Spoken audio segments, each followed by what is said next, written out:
Good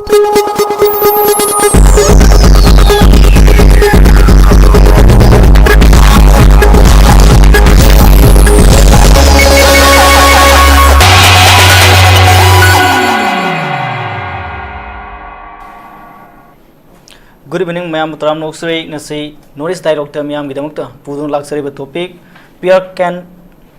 Pierre can guarantee free movement and peace in Manipur. CPI Haiwa, Kugi topic Aduni, Hariba, Kugi Wafam Masi, Kugi Yoza SOTIN KUMAR, Fundo Kip Wafam Sing, Aduga Marilena, Kugi AITU. Sangchila kada bakung singi mari lena from kemi from Marilena Fundo Kipa, Huzi Manipura, Sahi ani Kai Henzila by Iranga Cinema Morakanda. Popular government Lerambadagi, PR Lingak later Matunda, Manipurgi, Singi Mafam Singda, Tampaki, Mui Sing Maruina, Maite Sing Sang Baya, Dabagi, problem, Dumak Power Lady, Security Karangalaga, Marakmarata Salan Manatana Fazana Mapung Pana, PR not PR Matunda Taza Pikiba, Matung Ikuidana, Home Minister Amisan, Haikiba Matunda, Manipurgi. Bus ama maisa khiba thodok sing lai khiba matungda huzik phoki oinadi yamna free oina sat padumakti oidri adubu matek maya khara da ikoi security fazana ngang la kanda satlan bagi thawong sing de du muksa thira heba tare hairi bong asigi wafam asiga mari lena ikoi gi PR sina Manipur da free movement amadi peace purak bagi mami si lai tri hai wafam doni hairi wafam siga khana na bidam tai khoi ngasigi PANELIST on Linkshin Biriba, Miam Sakta Kutanza, Lozage, Hekna Kanda Linkshin Biriba, Miam Todono Sakana Rabaduga, MPCC spokesperson when to Biriba, Mingon Panzerva was a RABI, was Abutar Moxari, Aduga, Nishu Linkshin Biriba, was a SOTIN, State Secretary, CPIM, was Abustar Moxari, Aduga, Humsu the Linkshin Biriba, was a TOMCHA, Advocate, was Abustar Moxari. Zahan began laxening is Sequigi, Husi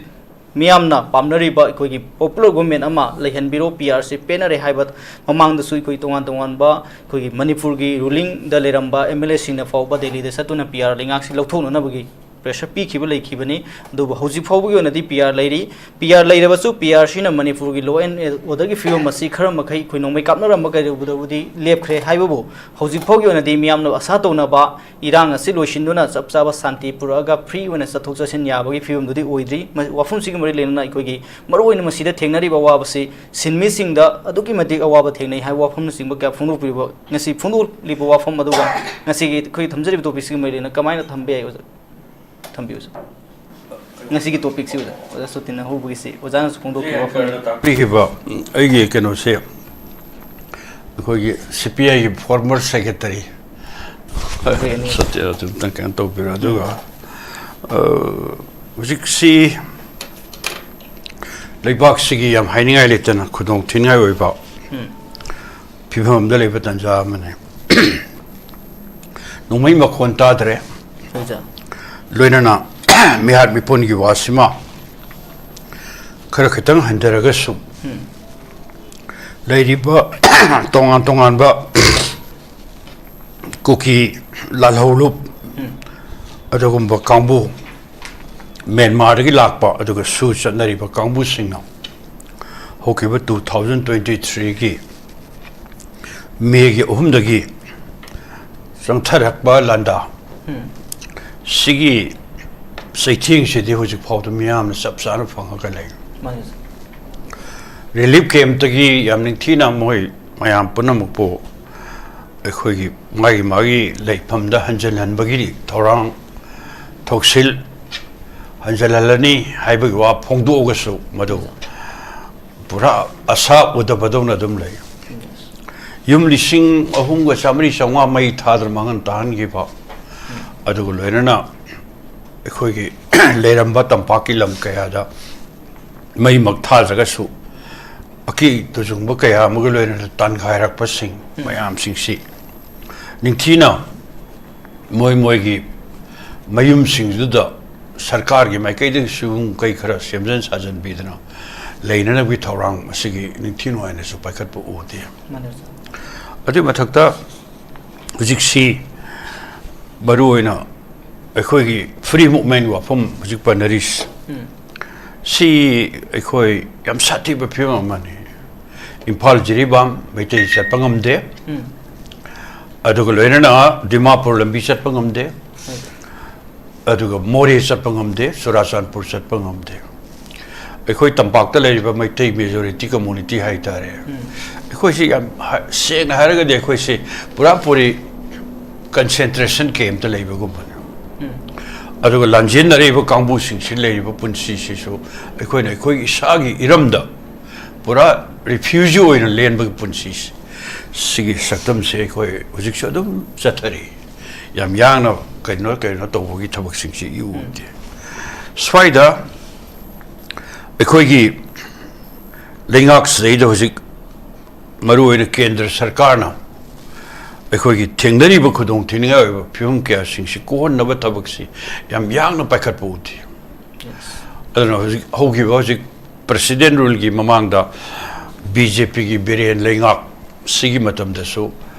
ꯑꯩꯈꯣꯏꯒꯤ 2023ꯒꯤ ꯃꯦꯒꯤ ꯇꯥꯔꯤꯛ 3 ꯑꯗꯨꯋꯥꯏꯗ ꯂꯥꯛꯄꯗꯨꯅ home ꯃꯤꯅꯤꯁꯇꯔꯁꯤ ꯇꯥꯔꯤꯛ 5ꯗꯔ 6ꯗꯔ ꯂꯥꯛꯄꯅꯦ ꯑꯗꯨꯏ ꯃꯈꯥ ꯇꯥꯔꯛꯇꯨ ꯃꯥ ꯆꯠꯈ꯭ꯔꯦ ꯆꯠꯈ꯭ꯔ ꯃꯅꯨꯡꯗ ꯑꯩꯈꯣꯏ ꯗꯦꯜꯂꯤꯗ ꯎꯅꯔꯀꯥꯟꯗ ꯃꯉꯣꯟꯗ ꯍꯥꯏꯔꯦ ꯅꯪꯅ ꯄꯥꯏꯔꯤꯕ ꯌꯨꯅꯤꯐꯥꯏꯠ ꯀꯃꯥꯟꯗꯣ ꯅꯪ ꯃꯗꯨ ꯂꯧꯊꯣꯛꯑꯦ ꯁꯤꯅꯤ ꯑꯗꯨꯒ ꯂꯣꯏꯅꯅ ꯑꯃꯨꯛ ꯍꯥꯏꯔꯦ ꯆꯤꯡꯒꯤ ꯑꯦꯔꯤꯌꯥꯁꯤꯡꯁꯤꯗ ꯍꯣꯝ ꯃꯤꯅꯤꯁꯇ꯭ꯔꯤꯅ ꯑꯃꯤꯠ ꯁꯥꯍꯅ ꯄꯨꯔꯒꯦ ꯇꯝꯄꯥꯛꯇꯅ ꯅꯪꯅ ꯄꯨꯔꯣ ꯕꯤꯔꯦꯟꯅ ꯄꯨꯔꯣ ꯁꯣꯝꯗ ꯆꯠꯊꯅꯕꯒꯤ ꯃꯑꯣꯡꯗ ꯍꯔꯥꯎ ꯍꯔꯥꯎꯅ ꯏꯌꯥꯔꯄꯣꯔꯠꯇ ꯌꯧꯔꯒꯅ ꯄꯥꯎꯃꯤꯁꯤꯡꯗ ꯆꯤꯡꯅ ꯍꯣꯝ ꯃꯤꯅꯤꯁꯇꯔꯅ ꯄꯨꯔꯒꯦ ꯇꯝꯄꯥꯛꯅ ꯑꯩꯅ ꯄꯨꯔꯣ ꯍꯥꯏꯔꯦ ꯍꯥꯏꯒꯨꯝꯕ ꯌꯥꯝꯅ ꯑꯥꯔꯊꯗꯣ ꯃꯥꯅ ꯃꯁꯤꯗꯤ ꯆꯞ ꯆꯥꯅ ꯌꯨꯅꯤꯐꯥꯏꯠ ꯀꯃꯥꯟ ꯂꯧꯊꯣꯛꯄ ꯑꯗꯒꯤ ꯆꯤꯡ ꯇꯝ ꯑꯅꯤꯒꯤ ꯁꯥꯁꯣꯟꯁꯦ ꯃꯁꯤ ꯑꯩꯈꯣꯏꯒꯤ ꯀꯣ ꯁꯔꯀꯥꯔ ꯑꯃꯅ ꯄꯨꯂꯞ ꯄꯥꯏꯒꯗꯕ ꯄꯣꯠꯁꯤꯡꯁꯤꯗ ꯇꯪꯈꯥꯏ ꯌꯦꯟꯊꯣꯛꯄ ꯕꯐꯔ ꯖꯣꯟ ꯈꯥꯏꯗꯣꯔꯛꯄ ꯀꯩꯗꯧ ꯃꯌꯥꯝꯁꯤꯡꯁꯦ ꯃꯁ꯭ꯋꯥꯏꯗ ꯂꯩꯉꯥꯛꯁꯤ ꯄꯨꯂꯞ ꯁ꯭ꯇꯦꯠꯁꯤꯁꯨ ꯄꯥꯏꯕꯅꯤ ꯁꯦꯟꯇꯔꯁꯨ ꯄꯥꯏꯕꯅꯤ ꯑꯗꯨꯅ ꯁꯦꯟꯇꯔꯅ ꯍꯥꯏꯔꯤꯈꯩ ꯄꯪꯌꯥꯗ ꯌꯥꯕ ꯈ꯭ꯋꯥꯏꯗꯒꯤ ꯑꯁꯣꯟꯕ ꯕꯤꯔꯦꯟ ꯂꯩꯉꯥꯛꯀꯤ ꯁꯛꯇꯝꯁꯤ ꯑꯣꯏꯈꯤ ꯌꯨꯅꯤꯐꯥꯏꯠ ꯀꯃꯥꯟ ꯂꯧꯊꯣꯛꯄ ꯍꯥꯏꯁꯤ ꯆꯤꯞ ꯃꯤꯅꯤꯁꯇꯔꯗꯨ ꯃꯥꯅ ꯄꯥꯏꯖꯔꯤꯕ ꯍꯣꯝ ꯃꯔꯨꯑꯣꯏꯕ ꯁꯤ ꯌꯨꯅꯤꯐꯥꯏꯠ ꯀꯃꯥꯟ ꯂꯧꯊꯣꯛꯈ꯭ꯔꯗꯤ ꯃꯥꯗꯤ ꯃꯌꯥ ꯌꯥꯎꯗꯕ ꯀꯩꯒꯨꯝꯕꯅꯦꯕ ꯁꯤ ꯁꯛꯇꯝꯁꯦ ꯑꯗꯨ ꯃꯥ ꯈꯪꯗꯦꯕ ꯊꯦꯡꯅꯒꯗꯕꯅꯤ ꯁꯨꯄ꯭ꯔꯤꯝ ꯀꯣꯔꯠ ꯌꯧꯅ ꯐꯥꯏꯠ ꯇꯧꯒꯗꯕꯅꯤ ꯃꯗꯨꯒꯤ ꯒꯠꯇꯨ ꯃꯉꯣꯟꯗ ꯂꯩꯇꯦꯕ ꯑꯗꯨꯅ ꯍꯧꯖꯤꯛ ꯊꯣꯛꯏꯕ ꯀꯩꯅꯣ ꯃꯌꯥꯝꯁꯤꯡꯁꯤ ꯂꯥꯛꯀꯥꯟꯗ ꯄꯨꯔꯥ ꯉꯁꯤꯗꯤ ꯁꯦꯟꯇꯔꯒꯤ ꯃꯤꯠꯌꯦꯡ ꯑꯗꯨꯒ ꯂꯣꯏꯅ ꯁꯦꯟꯇꯔꯒꯤ ꯌꯥꯀꯥꯗ ꯁꯨꯝ ꯆꯠꯊꯕ ꯃꯦꯖꯣꯔꯤꯇꯤ ꯑꯣꯏꯅ ꯑꯩꯈꯣꯏꯒꯤ ꯄ꯭ꯔꯁꯤꯗꯦꯟ ꯔꯨꯜ ꯆꯂꯥꯏꯁꯜꯂꯛꯄꯁꯤꯕꯨ ꯂꯣꯏꯔꯦꯅꯦ ꯃꯗꯨ ꯑꯩꯈꯣꯏ ꯁ꯭ꯇꯦꯠ ꯂꯩꯉꯥꯛꯁꯤꯒꯤ ꯌꯥꯝꯅ ꯍꯪꯒꯣꯏꯅꯤꯡꯉꯥꯏ ꯑꯣꯏꯕ ꯁꯥꯖꯠ ꯀꯌꯥꯗꯨꯅꯅꯦꯕ ꯃꯔꯝꯗꯤ ꯃꯥꯅ ꯆꯠꯂꯤꯕ ꯅꯤꯌꯣꯝ ꯅꯤꯇꯤ ꯄꯨꯝꯅꯃꯛꯇꯨ ꯃꯗꯨ ꯑꯩꯈꯣꯏ ꯆꯤꯡ ꯇꯝ ꯑꯅꯤꯁꯤ ꯀꯥꯏꯅꯅꯕꯒꯤ ꯊꯧꯁꯤꯜ ꯃꯌꯥꯝꯗꯨ ꯃꯔꯛꯇ ꯃꯥꯅꯁꯨ ꯑꯆꯥꯛꯄ ꯃꯩꯗ ꯑꯩꯈꯣꯏ ꯊꯥꯎ ꯍꯩꯖꯤꯟꯒꯨꯝꯕꯅꯦꯕ ꯁꯤꯒꯨꯝꯕ ꯃꯌꯥꯝꯁꯤ ꯁꯨꯝ ꯆꯠꯊꯔꯒ ꯂꯩꯕ ꯑꯗꯨꯅ ꯉꯁꯤꯗꯤ ꯑꯣꯏꯔꯛꯏꯕ ꯐꯤꯕꯝ ꯃꯌꯥꯝꯁꯤꯡꯁꯦ ꯁꯤꯅ ꯑꯇꯩ ꯃꯌꯥꯝ ꯑꯃ ꯂꯩꯈ꯭ꯔꯦ ꯍꯧꯖꯤꯛ ꯂꯩꯔꯤꯁꯤꯡꯁꯤꯗꯩꯗ ꯐ꯭ꯔꯤ ꯃꯨꯚꯃꯦꯟ ꯌꯥꯗꯕꯗ ꯃꯣꯔꯦ ꯆꯠꯂꯒ ꯖꯤꯕꯤꯀꯥꯒꯤꯗꯃꯛꯇ ꯂꯂꯣꯟ ꯏꯇꯤꯛ ꯇꯧꯖꯕ ꯃꯤ ꯂꯤꯁꯤꯡ ꯀꯌꯥꯒꯤ ꯄꯨꯟꯁꯤ ꯀꯛꯏꯕꯅꯦ ꯑꯗꯨꯒꯤꯁꯨ ꯃꯊꯛꯇ ꯑꯩꯈꯣꯏꯒꯤ ꯗꯤꯃꯥꯄꯨꯔ ꯂꯝꯕꯤ ꯊꯤꯡꯕ ꯍꯥꯏꯕꯁꯦ ꯗ꯭ꯔꯥꯏꯚꯔ ꯃꯣꯔꯦ ꯆꯨꯔꯥꯆꯥꯟꯄꯨꯔ ꯑꯗꯨꯒ ꯂꯣꯏꯅꯅ ꯖꯤꯔꯤꯕꯥꯝ ꯁꯤꯗ ꯗ꯭ꯔꯥꯏꯚꯔ ꯍꯦꯟꯗꯜꯃꯦꯟ ꯑꯗꯨꯗ ꯒꯥꯔꯤ ꯃꯄꯨ ꯃꯤ ꯂꯤꯁꯤꯡ ꯀꯌꯥ ꯑꯃꯒꯤ ꯑꯗꯨꯕꯨ ꯁꯦꯟꯗꯥꯟ ꯂꯝꯕꯤ ꯑꯗꯨꯒ ꯂꯣꯏꯅꯅ ꯃꯣꯏ ꯄꯨꯟꯁꯤꯒꯤ ꯍꯤꯡꯕꯒꯤ ꯂꯥꯟꯐꯝꯁꯤꯗ ꯌꯥꯝ ꯑꯆꯧꯕ ꯑꯊꯤꯡꯕ ꯀꯌꯥ ꯑꯃ ꯑꯗꯨꯒꯨꯝꯕ ꯑꯣꯏꯔꯤꯕ ꯁꯛꯇꯝ ꯑꯃꯅꯦꯕ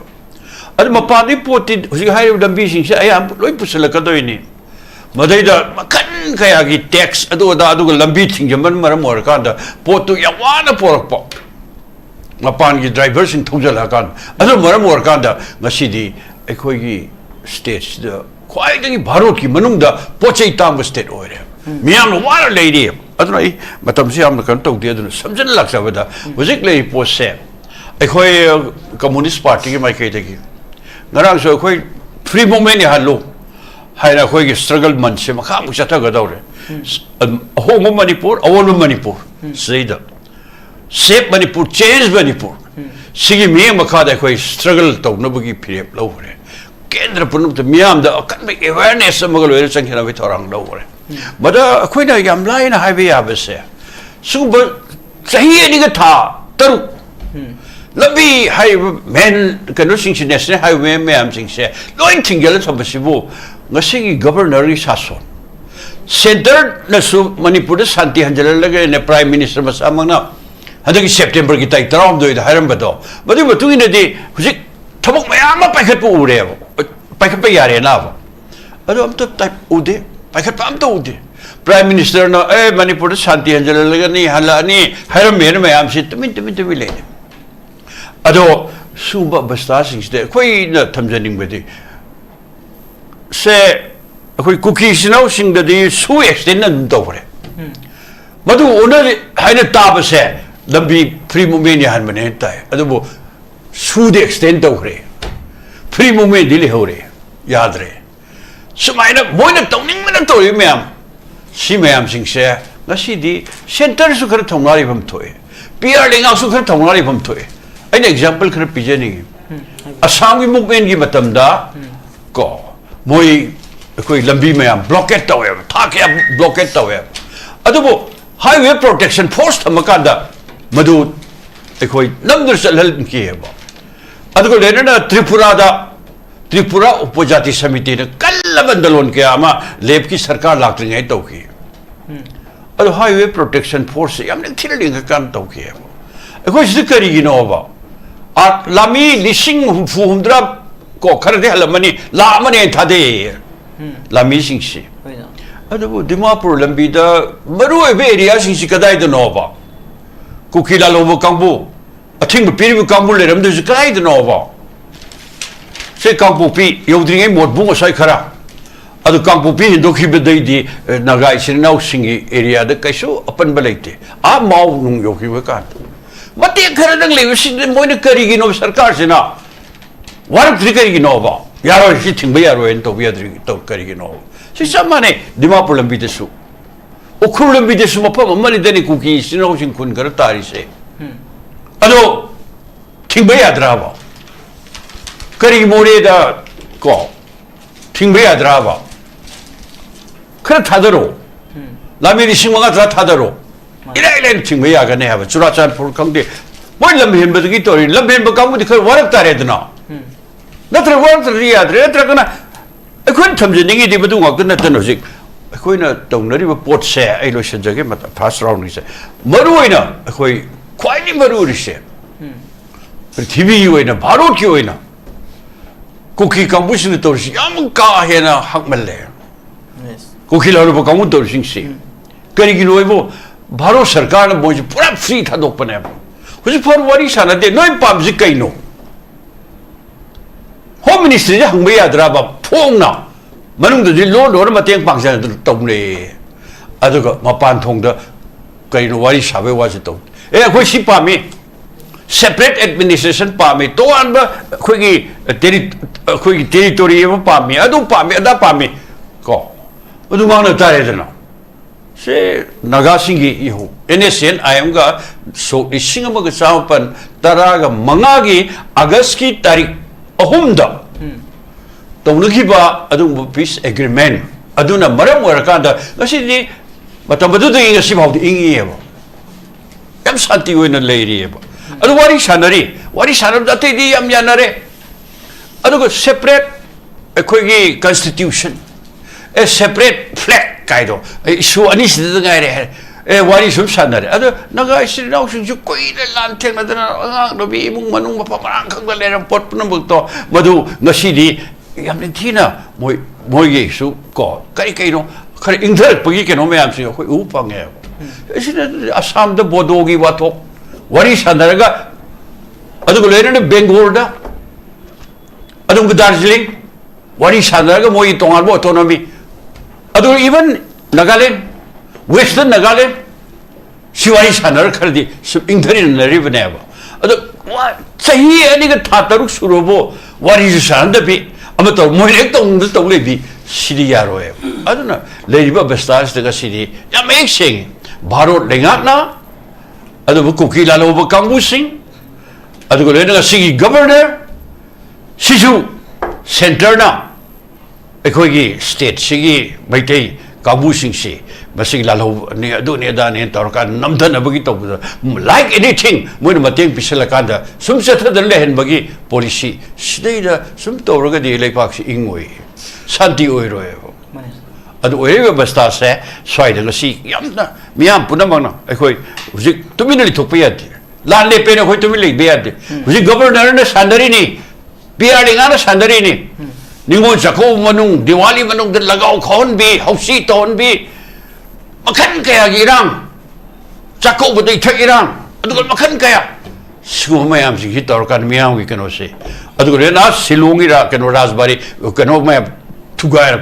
sida miyam di main se moi na orang kan moi si divert tong na bagi semua mayam sih si mahuksa aduh balesok persana aduh gumba ekoi PR gi matam da mar governor oin le gi matam da ekoi na thing gi mi punum si ledak khulak hang don hoksi mayam to laga madu da miram gi wakhan se matam do gi miyam gi thing nari bu kudong thini ga ba PM kya sing na thene tham ba do madu masi su miyam se masi ko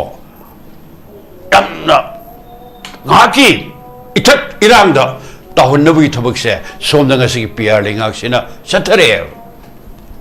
other शायद हान बगे round से कर तो जगे मुझे कोई के होजी ले रिबे पीआर सिना कोई के सब सब मखोइना तौगनी हाइबो थबक सिंसु मपुंग फाना फजना तौबो ngam-daba aduga मखोइना क्यारक हन्नाइ कोई आईडीपी सिंसु in of December चलिबे सही सिगी December थागे लोइसिलपो फावबदा तांका कहूं नथोकना कोई के आईडीपी सिंग मसा मसागी लाइफम सिंगदा मफम खरा के मोरे मदि कांगपुपि यावदना अतै गिदि कोई हंजिलनगनी हाइबना सिंगबा फुंदोखिबो लैखरबनी अदु हुजि फावगेना थबक पांगथोरपि ममेसि उद्रि हाबा कोई PR की लेंगाक से लौखल थबक सिंग से कोई मियाम न पेनिंगाई मदे सातौ निंगाई दु ओइदे हाइबे वाफम दोनि थम्मेबसे हाइ वाफम से उजा कमाइनि उजारा बिदा कोई के अहन बराउन से के लाक्सगे जिकि उजा सोतिन थम्बिख्रि वाफम दुगु मरि देना हाइबे तारे कोई के सिनमिसिंग न सदुकि मते अवाब के अमर थेंगनरी मणिपुरी प्रजा खुदिमक वारी मरु ओइना कोई सिनमिसिंग द हेन कोई डाइवर की सिनफम द लैरुब सिंग सिनफम थादोनरप फाव यावरे हाइबन सिंग तोंगान तोंगान वफम सिंग फोंदो खेबा तारे आइबा कोई होजि होजि थेंगनर सिदा PR लैरिब PR लेंगाकना तौरीब सिदा मणिपुर द शांति हंजिलपगी फिल्म असि ममी उशिलक्तगी फिल्म दनि फोंदो पिबसि सिदि वजारी कमाइना येंबि PR लेंगा कोई ngasi topic si PR na कोई free movement amadi shanti si asi guarantee tawba ngamdre piba ngamdre haiba topic si asi horakpagi sida ahan ba koi Manipur amadi India ga lainariba si kitang matiem tang hana thamjage Manipur si koi India gi apunba population je 2011 ki census ki matungina koi India population 1.21 billion ne bako 1.21 billion ne si manungda koi Manipur ki population ji only 0.24% खक कन्बंगम में 1% जाऊ देखो India के अपन बगी population दा that means India की सी मणिपुर की population ची 28 लाख कुंभ खक तने है 2011 की सेंसस तक मसी डाटा ने गवर्नमेंट की ऑफिशियल रिकॉर्ड है कोई के पॉकेट पे पुथोगा पंगाय हाइब नती मसी मणिपुर की पॉपुलेशन ची इंडिया की ओइने याम पिक्रे माइक्रो माइनॉरिटी ओइने लई रहबनी 1% जाऊ दे हैबनी को सिके मनुंग दा कोई के religion wise oina 2011 da koi Manipur ki lairibasi Hindu religion da 41% Christian da amaka Christian haipsi both communities oi kadai ni 41.2% Muslim da 8.1% lai masi ekoi ki population di yangagadi total population 28,55,794 2021 ki census ki matungna Census Department na record to bagi matung ina sida Hindu masingchi 12,03,870 khaktani that means only 41.39% kak Christian masingna 11,80,442 that means 41.29% kalli Muslim na 2,40,333 only sina 8.4% kalli aduga other tribal religion haitare atopa tribal religion singna 2,33,994 makoi 8.19% kalli no religion am phole itaba kambu si 0.38% ni 1% jaude other religion count of the religion khara lai maduna 0.36% ne aina haisi all together la phama tamda ikoi ge Manipur की data si chap jane yang pada India da ikoi si aduki matik Manipur की population se micro minority oine simade ikoi Manipur punmang na khangmin nam sange amna ikoi si North East की मरोइना North East चु असम दी मरोइना हिंदी खर loan ब जगह ओइ बनिना सक्चु चु mainland का क्रम माने North East की मणिपुर गुम्पा नागालैंड मिजोरम अरुणाचल अदुका मणिपुर सि मरोइना इखोगी हिंदी स्पीकिंग ओइ दबा अदु आइखोइना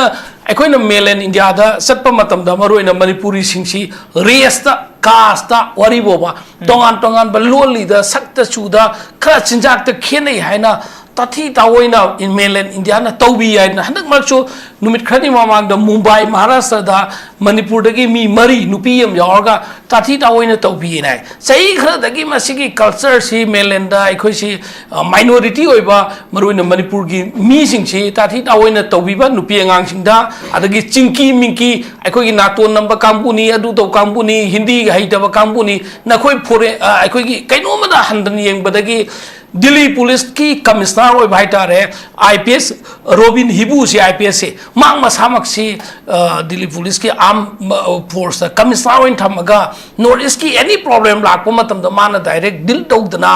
को नदी खरखर मेलैंड इंडिया ना नॉर्थ ईस्ट की कैनो से प्रोटेक्शन पीबा हाउवे न ले सुमाइन लेंगे तांजा सीधा अखोई मणिपुर दा होजे प्रॉब्लम हम थोगे सिंग असी होई मणिपुर दा तांका क्या क्या दा अखोई की खुशिम के ओइबा हाइबा तारे मियोई खरना वेस्टेड इंटरेस्टेड पर्सन खरना खुसेम की ओइबा वायलेंस कम्युनल वायलेंस खर थोअल हाना ममांगदा थोन के वायलेंस सिंग दो मतम मतम की मतुंगिना मतम की सरकार ना प्रजा सिंगा सॉर्ट ऑर्गनाइजेशन केरो हंदक 2023 के मे की तांग अहुम दगी थोअलिबा वायलेंस सिदी अमका मसि लोइसन बगी तांगक से अदुकी बतिक यामना मतम चंगमन बपोल मोइख्रे चंगमन बपोल मोइख्रे सिदा अखोइना सिग्नरी से मतम सिदी इंडिया दा पालिबा मरुइना अखोइ के तामो तोमचा सु याउबिरी वारुबिबा यादे बीजेपी की पानबी स्टेट सिंगदा कम्युनल वायलेंस अदुम थोकल लेब मसि हिस्ट्री ना साखिनी मतम ममदा अखोइगी मणिपुर जून 19 की थोखिबा मतम दसु कनाना पालिबनो दुम खांगिदुनेबको मणिपुर दसु हौजिकी 23 की मे की तांग अहुम द थोको मतम दा सिगी वायलेंस सी लेरगा अखोइ मणिपुरी मरुइना मेजर कम्युनिटी सी इम्फाल दगी अखोइ की थोकप याद्रे खोट्रे मदु सरकार थादोगा प्यार लागदी फगद्रा हैना मखलगा प्यार लासु होय होय प्यार सही अमा फागद था निपान फाजलबा निपान हेंजलबा प्यार सिन अमका अखोगी प्रजा सिंजी फ्री मूवमेंट गमहंद्रे मखोइने इवन मणिपुर की गवर्नर ऐसी इंडिया की प्रेसिडेंट की बहुत छिलुनी गवर्नर ना फ्री मूवमेंट सप्पे यारने ना इम्फाल दगी सेनापति कांगपु पिलालग बस थाबा मतमदा लंबी द थिंग सप्पे गमहंद्रे गवर्नर की मिशन फेल होय दैट मींस बीजेपी सरकार की मिशन फेल होय बसे इंडिया की पॉलिटिकल पार्टी अचौबनी सरकार पाइबनी है इंडिया मखौ पोंगना अतोप कंट्री कया की ममांग डेमोक्रेसी चटपलेबाकमनी है लेरगा पिखब मणिपुर स्टेट सी इंडिया की पॉपुलेशन 1% फाव यौन कन्ब ngमजदब मणिपुर से सेगी सिदा इम्फाल दगी अतोप डिस्ट्रिक्ट अमत चप ngमहंदब फ्री मूवमेंट ngमहंदब हाइबसे थवोइनमकी बीजेपी की एजेंडा रा हाइना खंदब ngमदे सिगी मथक्ता अमका मणिपुर की चथोक चचिन मखागी रोड सरफेस रोड चप यादना प्रॉब्लम रही सिगी मनुदा एयर रूट है तारे इम्फाल गुवाहाटी इम्फाल सिलचर इम्फाल दिमापुर पाइगदबा लंबी सिदा फ्लाइट टिकेट से लुपा लिसिंग 23 35 even ngarang han ngasi ngarang gi numit khani mang do flight ticket yengba matamda Imphal Guwahati ना लुपा लिसिंग 23 changwa le matamda Imphal Kolkata ना only 8500 लइए That means Manipur की इम्फाल दगी गुवाहाटी से चत्तब यादब मी कंपल्सरी लेगनी खलगा थवोइनमकी एयरलाइंस कांबुना सुता तांगहले मसिदे इंडिया गवर्नमेंट सु मॉनिटर तौरगा मणिपुरी सिंगी दमकता अखन्नबा अमा फावबा सिविल एविएशन अमची येंगसन बिबा म फोलेते मणिपुर प्रजान याम कन हाई मणिपुर अखोई हौजिकी इरांग सिन सप्पे यादिंगे मरम सिदा मरक सिदा चत्तब यादबा लायेंग बगी मसा लायक तंबगी ख्वादिबर सान खोनबे चत्त यादबसी एयर फ्लाइट टिकेट से खरद हंदन बिब हंदबदी लाडी हेंगलले सिगी मरक सिदा मका अखोगी महाराष्ट्र की नागपुर है हेड ऑफिस होइबा अदवाइदगी कामकपा नुंसा सोरम मणिपुर हाइजिल्लागा हौजिद दिल्ली दे शिफ्ट तौरे अखोगी न्यू ईयर हेन चाउ ऑफिस नागपुर की दगी हेन चाउ ऑफिस अखोगी बीजेपी पालक पदगी दिल्ली दे शिफ्ट तौखरेबा अखोगी बीजेपी की दिल्ली की जंडेवाला हाइबे से शिफ्ट तौखरे मसिदगी काम थोरक मानब हु खरासी मणिपुर की लैमाई दे चंगसलगा मसिदा नंग अदुनी मान अदुनी नंग अदुनी ना इशू से डाइवर्ट तहलगा मणिपुर थोनिंदबा हाइनिंदबा पन्निंदबा वहाम फम याम पल्लेबा मसि थोइनमकी बीजेपी न ngasai gi leiba conflict se gi issue si agenda से डाइवर्ट तौर अतोप लंबी चलनाई होनरब्रा मदुगी मिशन दुना तौप तारगदी अनदर अमका थोनिंगदब लाकद्रा हाइबगी ज्ञान ताबा लेबाक मसा ताबा मणिपुर की प्रजा क्या इंटेलेक्चुअल क्या नदी मधु डिनाई तवे यानिंगदेब नो अदुमाइन तौगनो अदुम नसा नसा की सेल्फिश खुदोंग चाबा खरगीदमक्ता हु काम कनु हाइना कन्न लाउरियब सिदा स्टेट सरकार सिनसु तुमिन लैरियब अदुम फत्तबा कम्युनियन होइबा वायलेंस की मोंग मानबा अदु कम्युनियन स्पीच हेटर्ड स्पीच नांगपसे बीजेपी की गवर्नमेंट ददी नसाइगी अखोगी खोई हाकदौन हराउबदौन तौवे मसे अखोगी लाइबक थीबने अखोगी मणिपुर की सो लाइबक थीबनी इंडिया के सो नोम इंडिया के सो लाइबक थीबने अउना कांग्रेस ना अलवेस हाइबसे सेकुलरिज्म हाइबसिदा खुद थाबिगनो सेकुलरिज्म द खुद थारे बीजेपी ना अमदि बीजेपी के संदोकपो मसा मरेंग मखोगी लोन थमजब फ्रंटेन में अमम मखोगी सिंजिन मसा मरेंग सिंजिना मदु खुदोंग जाबलो ngai होन मियोय individual 1% 0.2% Gauba खरदि vested interest psyche मांगल लेबा अदो हौजिक लेबा फिबम सिदा बीजेपी सरकार ना प्यार थमगा सेम बीजेपी गवर्नमेंट मणिपुर की एमएलए सिंबु सिमसर पाहंदब खकी वानेबा मणिपुर की एमएलए सिंबु कैबिनेट मिनिस्टर पाहंदबनेबा अदुगा खुट्टी सम्मानना दिल्ली की सेंटर ते लेबा बीजेपी दुना सम्मानन तौरे मणिपुर गवर्नर सी ममिंग तगी ओइना लेबा माले मया याउद्रबा माले अदु ओइबा तारगदी प्यार लेबाक लेना लेना फ्री मूवमेंट तौहनबा ngamद्रबा मणिपुर शांति पुरकबा ngamद्रबा अदु ओइबा तारगदी मणिपुर की असेंबली से टोटली डिजॉल्व तौबिरो हाइबसे प्रजा सेक्शन क्या दगे इंटेलेक्चुअल क्या दगे सोशल माइंडेड ओइबा मी क्या दगे हाइक वाफमले मसे पॉलिटिकल डिमांड का क्यों नतेब इवन रूलिंग ने लेबा मेजॉरिटी ने लेबा मणिपुर की बीजेपी की मसेन की मरक्तगीसु ngरang han मखोई के सनमिनेबी एमएलए सिंह दगीसु हाइर अबुनुनेबा असेंबली सी कंप्लीट डिजॉल्व तौरगा फ्रेश मैंडेट अमा लौरगा अनोब इलेक्शन तौरगा अखोइना प्रजा की सरकार सेमजबने हेन फरे हेबसे ngरang han सब्जेक्ट टू करेक्शन वांगोइरोम दगी माली ऑनरेबल एमएलए न मचिन थोंना हाइप यावरबने थमोइने मरमदे मणिपुर नुसीदब लेते मणिपुर द पोकपा मणिपुर मसा मैतेई लोन मणिपुरी लोन बा मणिपुर की चिंजाक चाबा मीना मणिपुर नुसीदब लेते मणिपुर नुसीदि सिदि लमखांग द ngरang हंदगी मिटो मिया चा मपाल लमदगी नतगना मणिपुर की मणिपुरी मचा नत्तबा मणिपुरी लोन लोन बा नत्तबा मिटोम लाकपा नति मणिपुर नुंग असेंग सकतम उबंगम मोयबा मणिपुर इमागी मसाइगोंद लेजरपा मणिपुर मचा सिंगदि मणिपुर नुसीगने वेदर बीजेपी होइगेरा कांग्रेस होइगेरा जेडीयू एनी पॉलिटिकल पार्टी माई पॉलिटिकल पार्टी अमदद ब्लेम तौरोय पॉलिटिकल पार्टी खुदिंगुना अन उपाय लेमलक्तब दगिंग असिदि अखोइगी कम्युनिस्ट पार्टी न असिदि पेन डाउन इसाइ और सु तौरगे हाइग्र लेसे मसी अखोइगी खांग ngमक्तबने माइकई खुदिंगक्तगी सिविल सोसाइटी क्या न लाउरमी इमा इंडोन क्या न लाउरमी छात्र नेशन क्या न लाउरमी मणिपुर शांति पुर ओइना ngasi नोमै काप्तबना शांति पुरकपनि हाइब तारगदी यामना लानबो वहनथोक ओइगनी याम लानबो वहनथोंगी अना हौजिकसो मणिपुर की मेजॉरिटी ओइबिरिबा गवर्नमेंट हौजिकसो एनी पीआर सस्पेंड से हेक रिवोक तो सरकार सेमगेन गाइरिबा अदोंगी बीजेपी की मेजॉरिटी लेबे एमएलए बीजेपी के चटमिने एमएलए सिदो नखोइना गवर्नर दा इंडिया के प्रेसिडेंट इंडिया के प्राइम मिनिस्टर ने नखोइना मणिपुर की दमक लौगदब स्टैंड से यम क्लियर ओइना हाइबिबम संगे मणिपुर कंसियारगदी था खरकत गाइरे सही अमनि तंगाइ सही अम तंगाइरे 2027 नेक्स्ट लानी सिफाउगी मनुंदा एमएलए की local area development fund MLA की टोलो एमएलए की फैसिलिटी मधुगी कलक पिउरनो तुंगी जनरेशन की दमक खनबियो मणिपुर की सही चाम की जनरेशन की दमक खनबियो नखोई तंगाइ फदना था खरसिदे सैक्रिफाइस तो ठोकपियो ममदे अखोई कांग्रेस की ओइने दे हाइरेना पुलप अखोई थादोकमिनरसी अदुगा इंडिया दा पराम तंबी साइबनेब सिदा खांगदन लेरे मेजॉरिटी न लेरे ख्वाइदे नुंगाइतबसे सीट हुंफु लेबा असेंबली की सीट सिदा अम लेखिदगा सुयांखै मापल लेबा सिदा माइनॉरिटी ओइबा एमएलए कांग्रेस की एमएलए मंगा सिनने पांगन ठोकना मणिपुर कनंगाइ रोक तो होनबदने चप चाबा अखोइना पांगन ठोकप ngamdabase अखोइ मरमदि माइनॉरिटी ओइरुबनिना अखोइ वादु चटप ngamde अखोइना फनाम लावी गवर्नर द पिसली प्राइम मिनिस्टर द प्रेसिडेंट द मणिपुर प्रजा ग खुचम नरगा मणिपुर की असेंबली से डिजॉल्व तौगे तौबिरो हायबा अदुबो माइनॉरिटी की वाता बीदमने इंडिया की system the democracy the majority the न शक्ति लेगनी है लिचट तो मधुगी लिचट तो ना मणिपुर दसो मसिंग जाबा मेजोरिटी एमएलए होइबा सिंगना माइनॉरिटी एमएलए सिंगना पीरिबा कांग्रेस एमएलए मंगान पीबा सजेशन तो लौबीबगी महत्ता अवाय खुम तौदना कांग्रेस न सरकार कांग्रेस न कईदोंगमी कांग्रेस न टाइसन लेरेबा अदोम अदोम की रेस्पॉन्सिबिलिटी लौगदबा बीजेपी की अमदी बीजेपी के चटमिनरिबा एमएलए मंगा लेबा तरुक लेबा मसिंग यम याउरी मखोय सिंगदुना मणिपुर प्रजा थमोय सिंगना नुंसिबा तारगदि असेंबली डिसॉल्व तौबियो अदुगा अनोबा इलेक्शन तौबियो अदुगा मणिपुर प्रजा अखोयना शासन तौजरगे हाइबगी मतमसी यौद्रिब्रा हाइबो वाफमसी अहानबे round थमजगे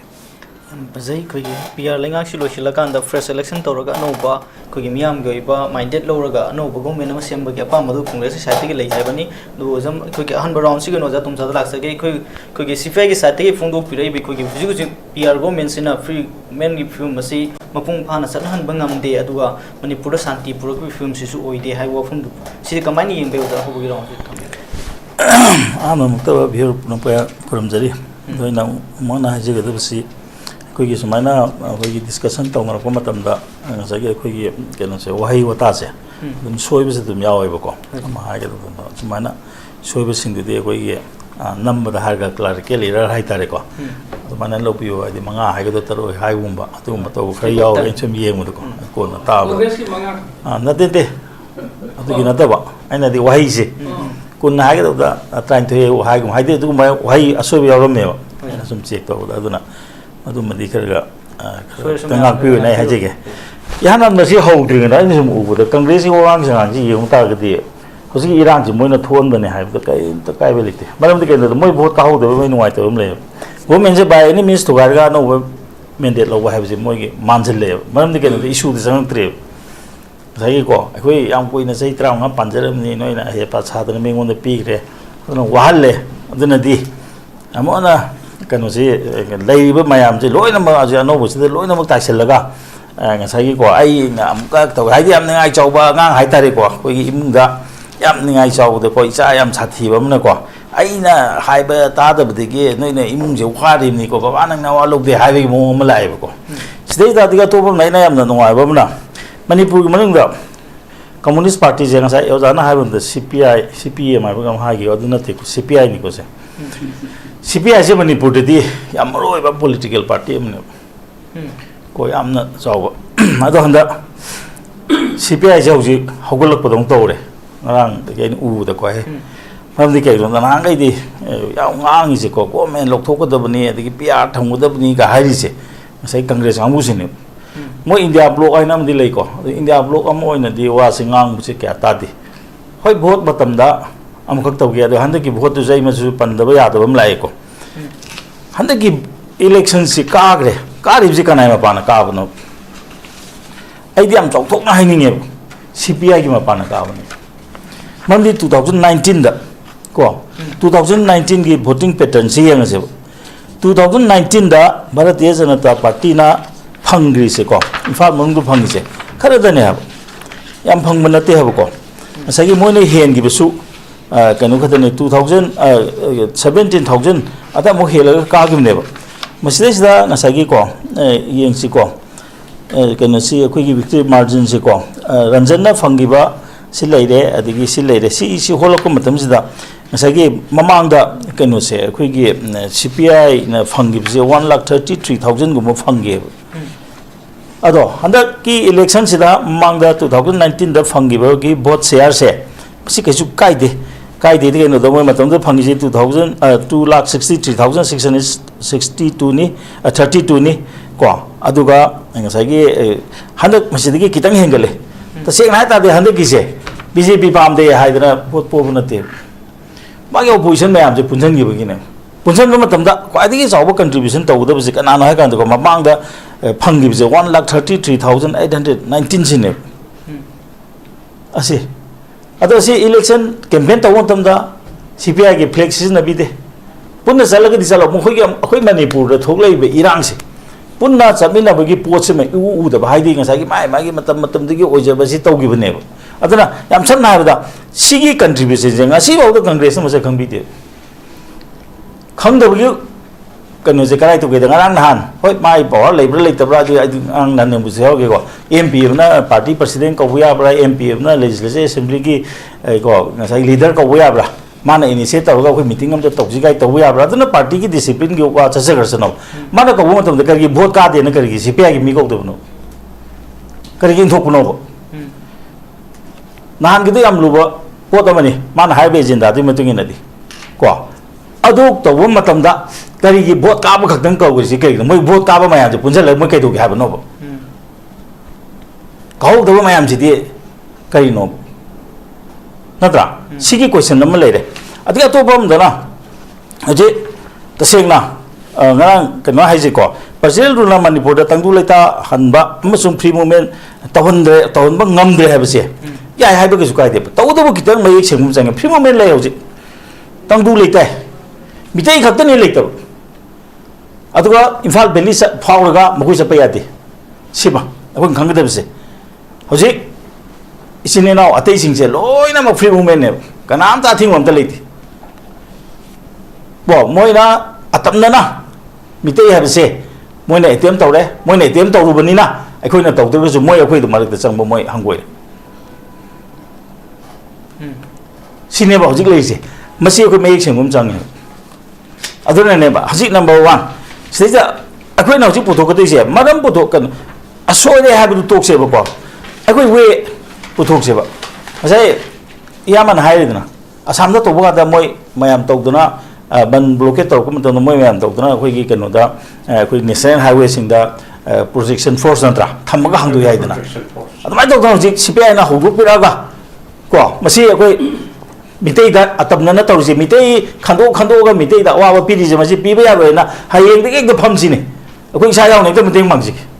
ek da pham ba yaw je ge adu ma thok tai adu hojik congress de adu po thok te adu po thok te moina tawse moi de placement de ge placement de ya ka du ge moi nam jo hai da akoi opposition da lebe ne akoi power am tali tin hojik kana na pal ga nuai dori no hojik matang ga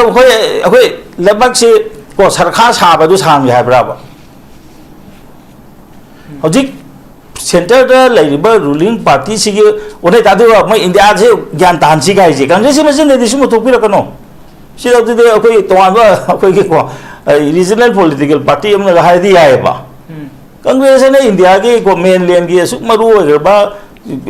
ning tam badi ki na ngasi bo da 80% hen 80% ki matam da mo na rule to mo na ko ase center kan se india se de gyan tan ji ka bi ko se adu di ko na kano da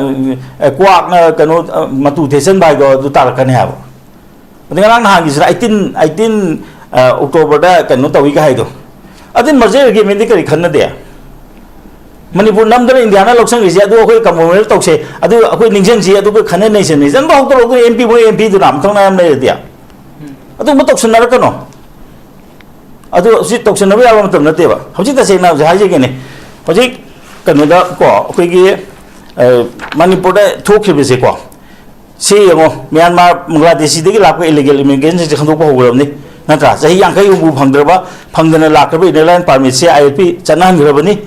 natra adigi hojik sangrba 398 km border fencing se hogrba ne ba khaba se hana Manipur manung da ko che hana gi FMR de se san sungo duna changalam mumina changal khun mayam ta thokre hojik di biometric to changali ne once biometric logi ta ga khun ta ba se ara ta thok bu su ngamani nahawai 1960 dagina 60 gi manung dagina changir ba FMR gi 40 km chang 40 je aduna hindok ta changi ba kanan thattori ge ba ek da sidi ko karam ta lite 5 lakhs population katani hari ni ne mars to bu matam da leise adu do oro ko masai ko kano akut pa jaga ma da ising thajan ba gum mani ne se khoi khan ba da mam me ba se khoi hosi si ka maina to gu do ka mai theng ga do ne ade mela phani se mi ching tam thu ga da mi hanjan ha je na adi mo ja so din bu je waru jo ba khu waru ba kari dum da ching da ka do ge center na lenga pai de no ba pai ne mang de ne 371 sigi close to le ba ko so pa ya de ba akoi notice am pang ne ba haje Nagaland ga to wiri sidi Nagaland gi 371 A ne asida yaw ri se Tuensang district se asi it is governed by the governor state นี่เนี่ยนักเรียนสิสเตทด้วยท่าจู่กันโนเซียตัวอย่างดิสทริกเซียอาศัยกบฏนาร์กิมาขาดเลยมันadministration ไปกันเนี่ยอันนั้นเนี่ยนักเรียนได้ single administrative PO ให้สิมวยคุยสายตัวนั้นแต่อัฐหันมันเนี่ยบ่อันนี้นักเรียนกี่หลักก็พิจารณากบฏนาร์เนี่ยตัวกันเนี่ยสินะเนี่ยลูกป้ากระโดดสองหลักก็มันทำได้สองชั้นนี้สินะเนี่ยตัวอย่างกี่โอโรสองหุ่มจันทร์เรียกสมนักเรียนกี่โอหัดกันน้ำเป็นทิ้งกันเดะอันนี้มันรู้เนี่ยเป็นเลยดิสิสิกเซตุลสิกินอินเดียกี่นงบุกทั้งบ่โน้ตอิสิทุกไอ้พี่อันนั้นเป็นเซมเบลูนั่นตรอสิกเซตุลกี่มันต้องการเอาดิสิกเซตุลจัดว่าจักรดาrecognize เซตุล tribe กี่ตรงนั้นดีลำสิงเจ demarcation ตัวก็ตรงนั้นพิวให้ดีว่าดูทุกไอ้พี่นั่นตรอมันนี่พูดสังกัดที่สลักชาร์ลตรอลำแกทุกคนเนี่ยดีสิaku kan kata begini sih India kan tu hukum the six schedule the six schedule is applicable only in the North India adu ne nahan adu ne tau kan da boro kangbu ne akhoi gi lam sopi kan no kan man ni kan six schedule man gi observe recognize schedule tribe lai ta ka di makhoi gi area demarcation tawin sigu ma se akhoi yeng ngom sang ne adu hoji ki modern like lai so haibu sing ma si yeng biyo similar ko adi ngo hoji akhoi na yeng da am le ri ko Aja mo, aku dah kuki gini, jangan mi hari ba, asal nampak batalin, aman ni nato, aja kaya cakap lagi, Kashmir jauh belum ni, ko, si kumba mayam mulai ko, adigi si, ati dia amkan hadir ko, amaru berkata ay hajar ko, aduna si kumba mayam si lay de, adigi emel lay de, so mayam lay de, si mayam jangan sem du eb, tasir na BJP na saya tere ni pang kau pandas ni tahu, adi uji kau kau cakap ada ko. Thanjing chang ya de ko adu ta ko ju am lai bu phar na moi se khoi gi kan ho ho de ba khoi gi ko mo si reserve to hai ga da na protected area ji lok tho hu na ho de moi se adu na ho ji kitang he kan Iran ji phar kum tam da ho ji ki lo tu ki man na protected area o ge ne ma du soi na khoi na kan ma ngong ne han de chai a chu kui bi ji kan ta lai pon de MPP gi matam da ko bu matak ta yum ko ama sarami sakung ama saram mayam thong na thodi kre adu matung da kanam ta thok sa de ko si gumba si mayam se si BJP na chai tere ni pan si da ko adu gi manung da su kaino lai ri ni ha ma tam tu khakta ni khara nuai na pa mi besi ko adu su kaino lai akoi gi ko kari ba yam kam ba na ba to ko akoi gi corona lakre na tra chai ama ne vera lakre iram ngla de si gi manak si da tau ri ngai si da du ne ma sai je masi government je thudek ta sungai ya de maram di kaino sigi pot ma lakhi dau re se aduna hojik ti kori su se nga ojana yam phajana pai bi re ayam noi ba si to mo tam da SOTIN na to ko che adu da si free movement la hendre tangdu leta pa la hendre ha se masi pai bi ya bani to ko bu ate anga sa ai ha ji to ate lo na ma ya akhoi khak ta ya de mite ya ba sa se ya de mite ko saram da mo da tharak ka no ha ko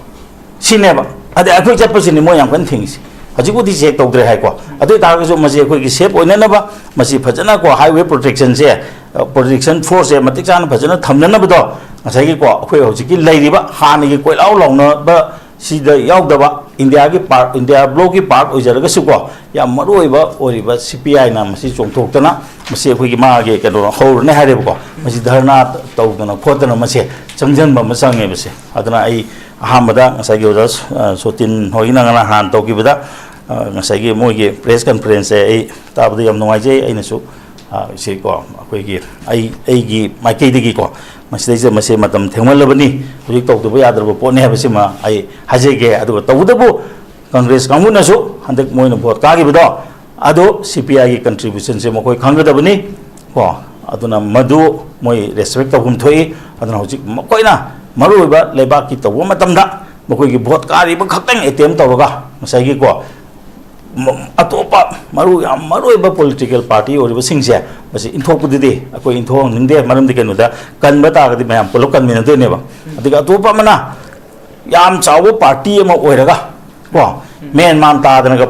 meeting ga pangko ko hon se masi idea ko na apa ba or kan he ba isin ga thaje de adana ngasa gi ma gi party discipline gi matungina tabum thokpo niyom do adugi matungina bani tawaningi aduga ngasai gi koi gi komoi gi asuna ka du mathang makha kai gi po ta ba ai di adumai na tawro brai na du jei no bo no da koi MP no koi gi han gi XM da ma bu ko bi ro hai bo gi wafang ma phong do ki bi su lai ate adu ate adu bu de hoi ka kai ang mo gi moi same party du da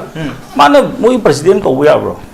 MPM na MPM is kaino but party the ticket bill ka ge MLA ko mane ba ada ma na kana ma je center ki politics ne ba tori do state ki politics am tang ko ya ba kana tang na de si tong na de ha ba kana ya ba ya tori no ba ada ma na lo na ma ga ji mai ma ga ta thami mo am lak tro yam no ji khoi ji ji jana phong do pi si free movement say except koi maitai khaktam ya da bani atopa community ma'am am lai ri sing si rona free movement yari hai ri bani adu free movement hai tara ga di community based na taba pulap makki ya bu ni mi ya pam ri si ati di yari ba ado khoi se mai ek seng hai se atai lo ya man ni ke no da khoi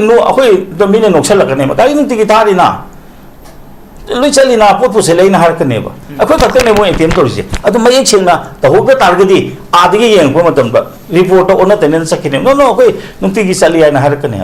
aduna akhoi bitei khando ga to bu se si ja ma ga di je no sai ne ba se masi to go no ba se ado hujiki PR si da sa kari sa do ri ngai sum hai ri PR ai bu asa to bai bu moi na to ga da ni hojik ta chen hai ta di pen da ba gi hai bu wa ni hojik go me moi pai ri moi na sa moi asa to de kana do America da hai bu dro khoi Bangladesh ki sumaina government ko thuai bi hai bu dro yam no ji kai han ba round si ki kai ki nu super round si do da so tin da se kai waja tum sana su phong do pi hai ba tare koi hujiki free movement se koi ki accept maitai community na ta tai di ba dum gari thar ga koi dum sat di koi free movement gi art si lana sat ta na bai koi gi huji lai ri hai bani adu bo accept maitai khak ta ma ya de hai bani waja tum sana phong do pi ri ba se adu koi gi te ma ya de du cookie sing su mo su som da ya de koi gi community ni se jang na ba ya da ba gi khak ta ni tai di loi mo ta na sat na ri hai bani adu ga huji waja koi gi phong do ri wa phong je free movement lai te hai bani kamai ni we waja tum sana phong do pi wa phong waja TOMCHA hai pi ge free movement se only mai tai khakta sat pa ya da bani atai community sing da kai so thing bo lai ti maitai en ki ani maitai cookie so yo alo da ta pi do hujik Manipur gi wari ba film se da tongan ba community sing gi population da khwai da gi major community wari ba maitai sing da koi free movement go phong ngak na ta na atai ke am da su ko far ga hat pa makan adagi tauri ba mayam adagi yum mai thari ba mai tai adagi moi tan thorei ba mai tai lehendri ba mai tai ade mathakta state da koi center na su thui ba thodo sta khare am he na khoi da awa ba mai na hali ba sing masi gi da makta khar khanta ba su wat pra haina khan da ba ngam de maram di kari gi noi bo khoi center se khoi khar waro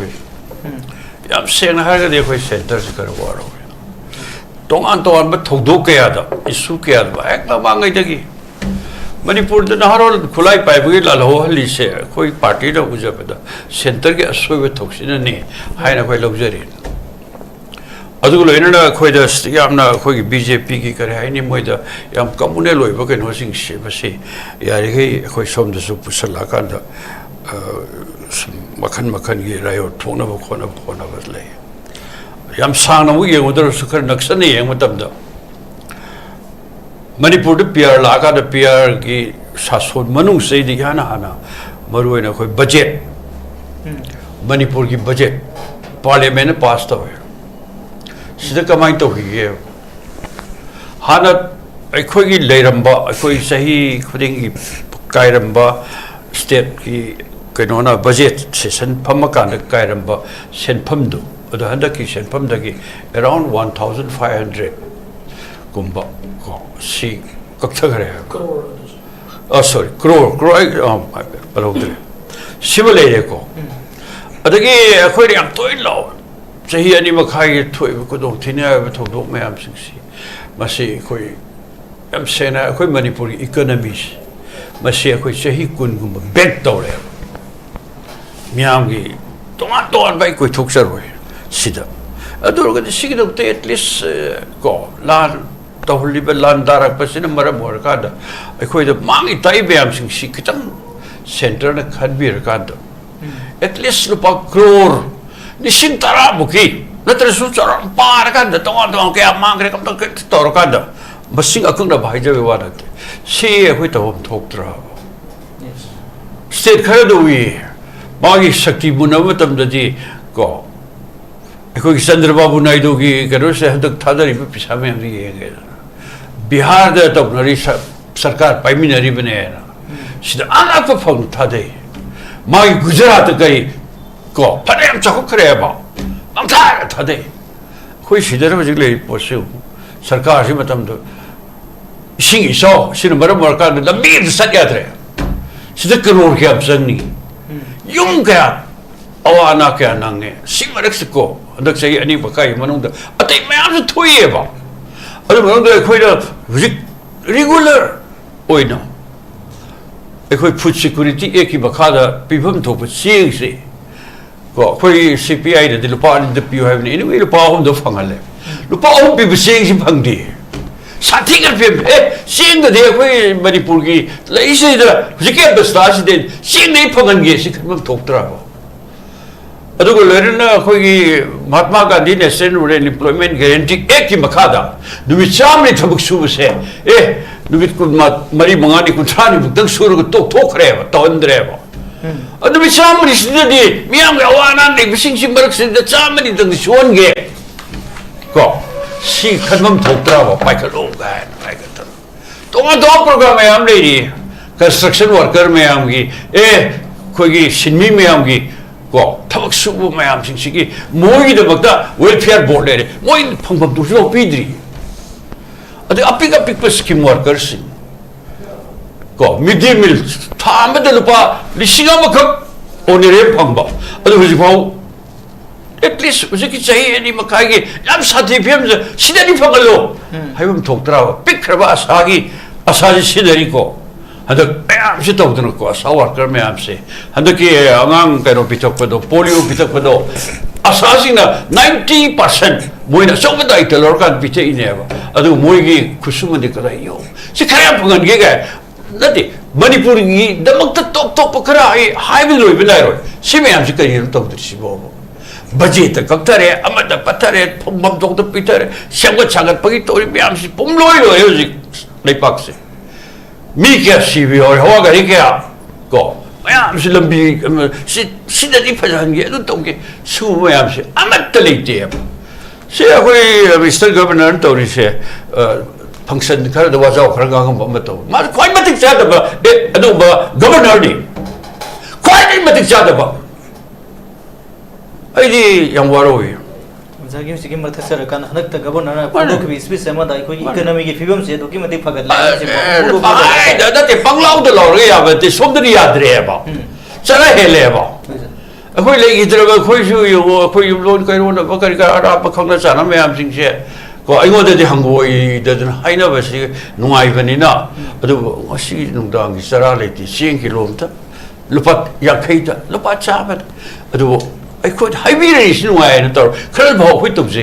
मरम फिबम ने यारक्त्रे बा हिंग यारक्त्रे missing से यां वारे होस मरो रेंग साय हाजरी दे सूरी बे नोमी बा काबू सिंग से पैसा यम पाइ काबू से दुगा खंगबी पोते दा बय मकै प्रोजेक्ट करप्शन बु हंदरी ब्रो अखोय जुम ताब दे आ शिलोंग की राजबारी की से थुगाई रि से चिका आनी मुकनबे नि गाइनताय पैसा पाइ काबू सिंगना मोय को सिंदो मुनबगी सुम थबक मैम से तौरिएबा थबम तो पाइक पता ता पाइब गमति मरमदि मान मान अपा मथिका हुजिक अदुम चथरी सेंजा थुमजाय सोय हुजिक लुरबे लेपाक से मै यौन साब तंजा सिददि मजि तबुमदि थोक्तबनेबा आई फुरा साहरगे तरान साहरगे ड्रग कारबा चथरगे हुजिक ड्रग कारबा लेप्ति पाजन चथरी मैम तौरिएबा अदु सुबत जासलेदा को कोई से हुजिके मुगु येंगसे को ऐसा हाइजगरे बजेट सु खरेदा पम तो बापरे स्पेशल पैकेज सेमद्रे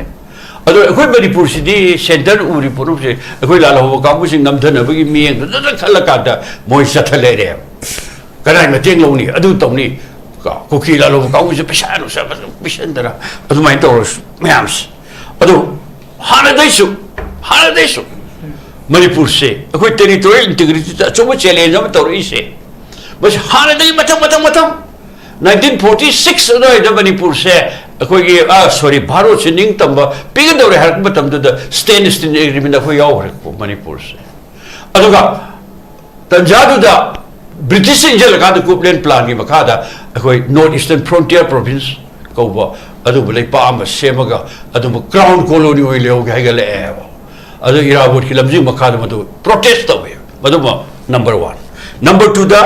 अमुका 1947 की अगस्त की तारीख 3 दा भारत निंग तंब दुदा निंग तव मतुंगदा अखोई मणिपुर की अपुन से मसी मनु नगा ताब लमसिंग पुनमक से मोये ओइबा यूनाइटेड नगा काउंसिल सेवा कादा निंग थौदगा अल्टीमेटम पिसन तव मतम दुदा अखोई नवंबर 30 अखोई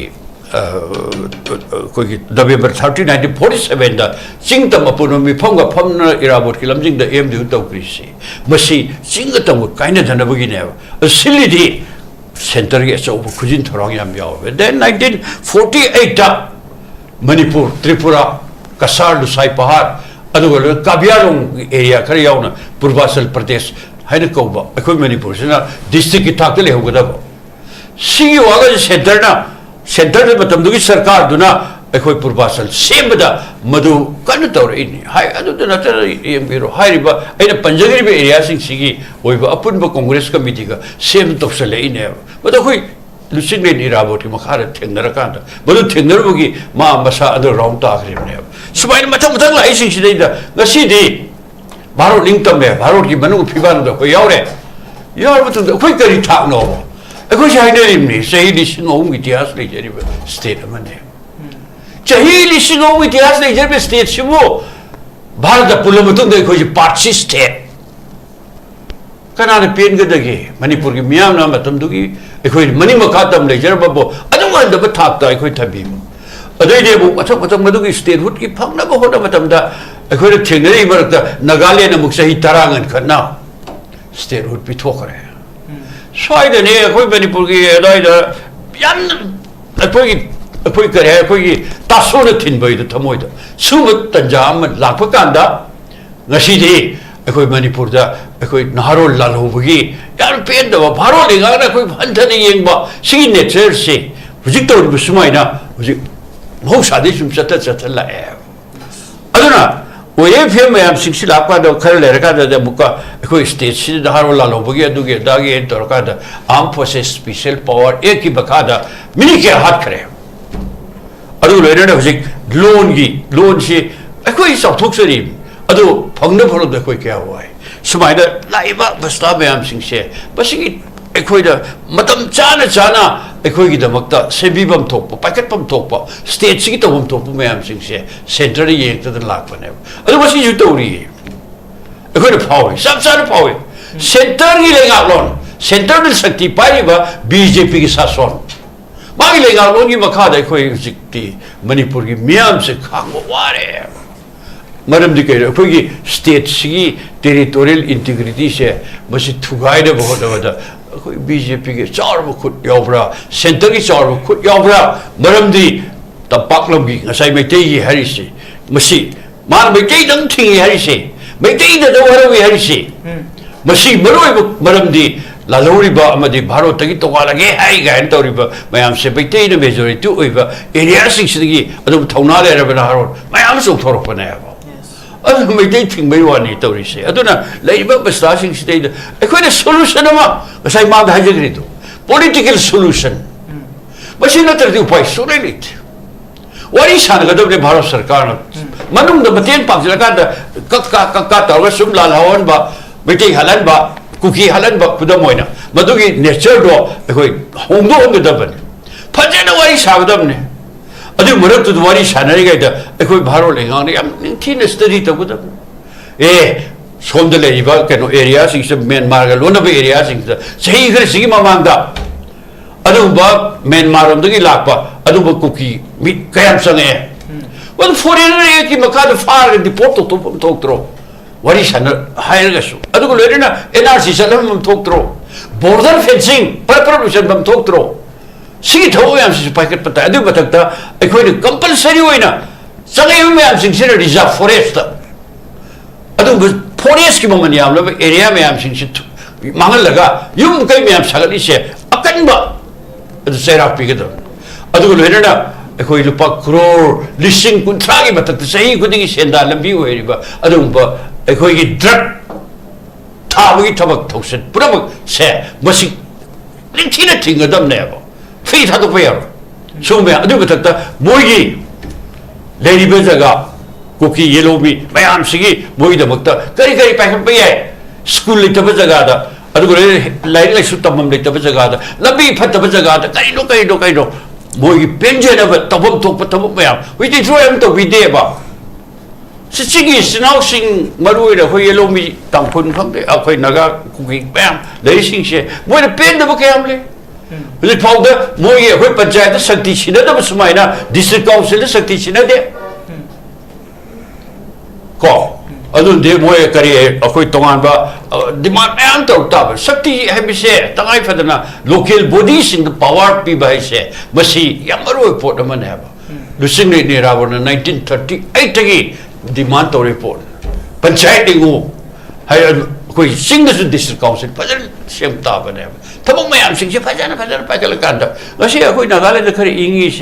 Pamin the Rakanda, Nagaland area, the Awata Pakari Kara, Poli Bako, Madu, Tana Tina, Pajana development program, Sanjan Bada, Madu, was correct. Adobe development care la uri sidem. Ado maina akoi Kukitabe area singari singda. Akoi lady bit pump casing si. Masi yam tina. Akoi Pakatra Kokatra. Adobo koi singtam manana. Sokan minava. Adum singtam gi area punamaksi. Manana developed on naba. What about Sinasimuka singi mienga si Baro Sarkarna. Adugo state lingana. Yam tina tamakanda. अरे नियोंगी वांग में तो संजय लगभग सिंह तुझे कोई development programme तो कहीं ना कोई प्रोजेक्ट करें करा तो वो तुम कोई तो वो कम हो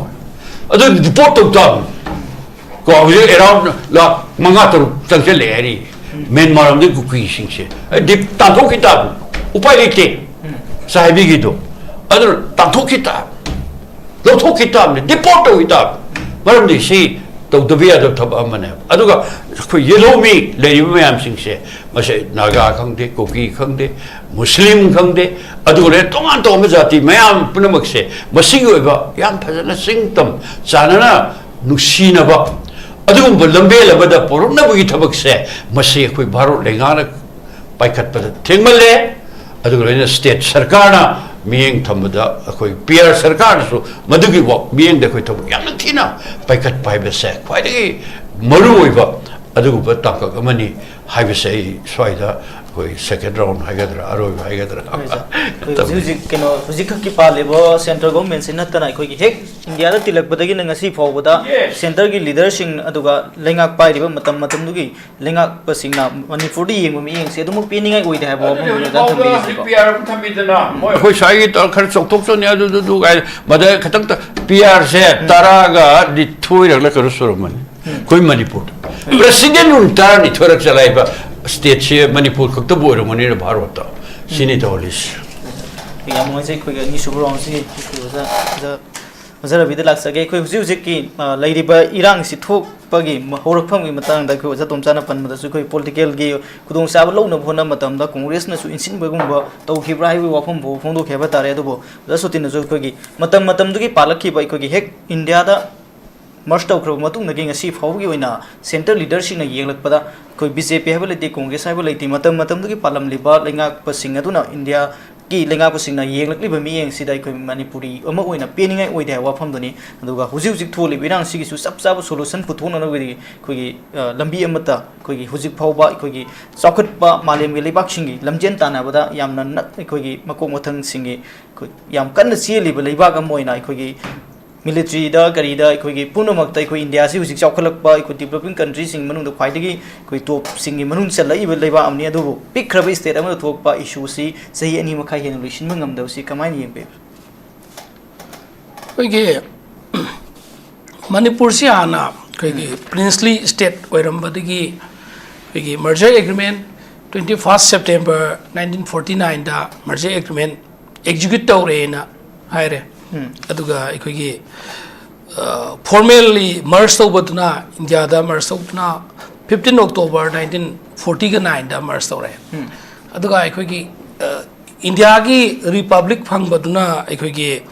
20 जनवरी 1950 दा ओइरा 20 जनवरी 1950 दगी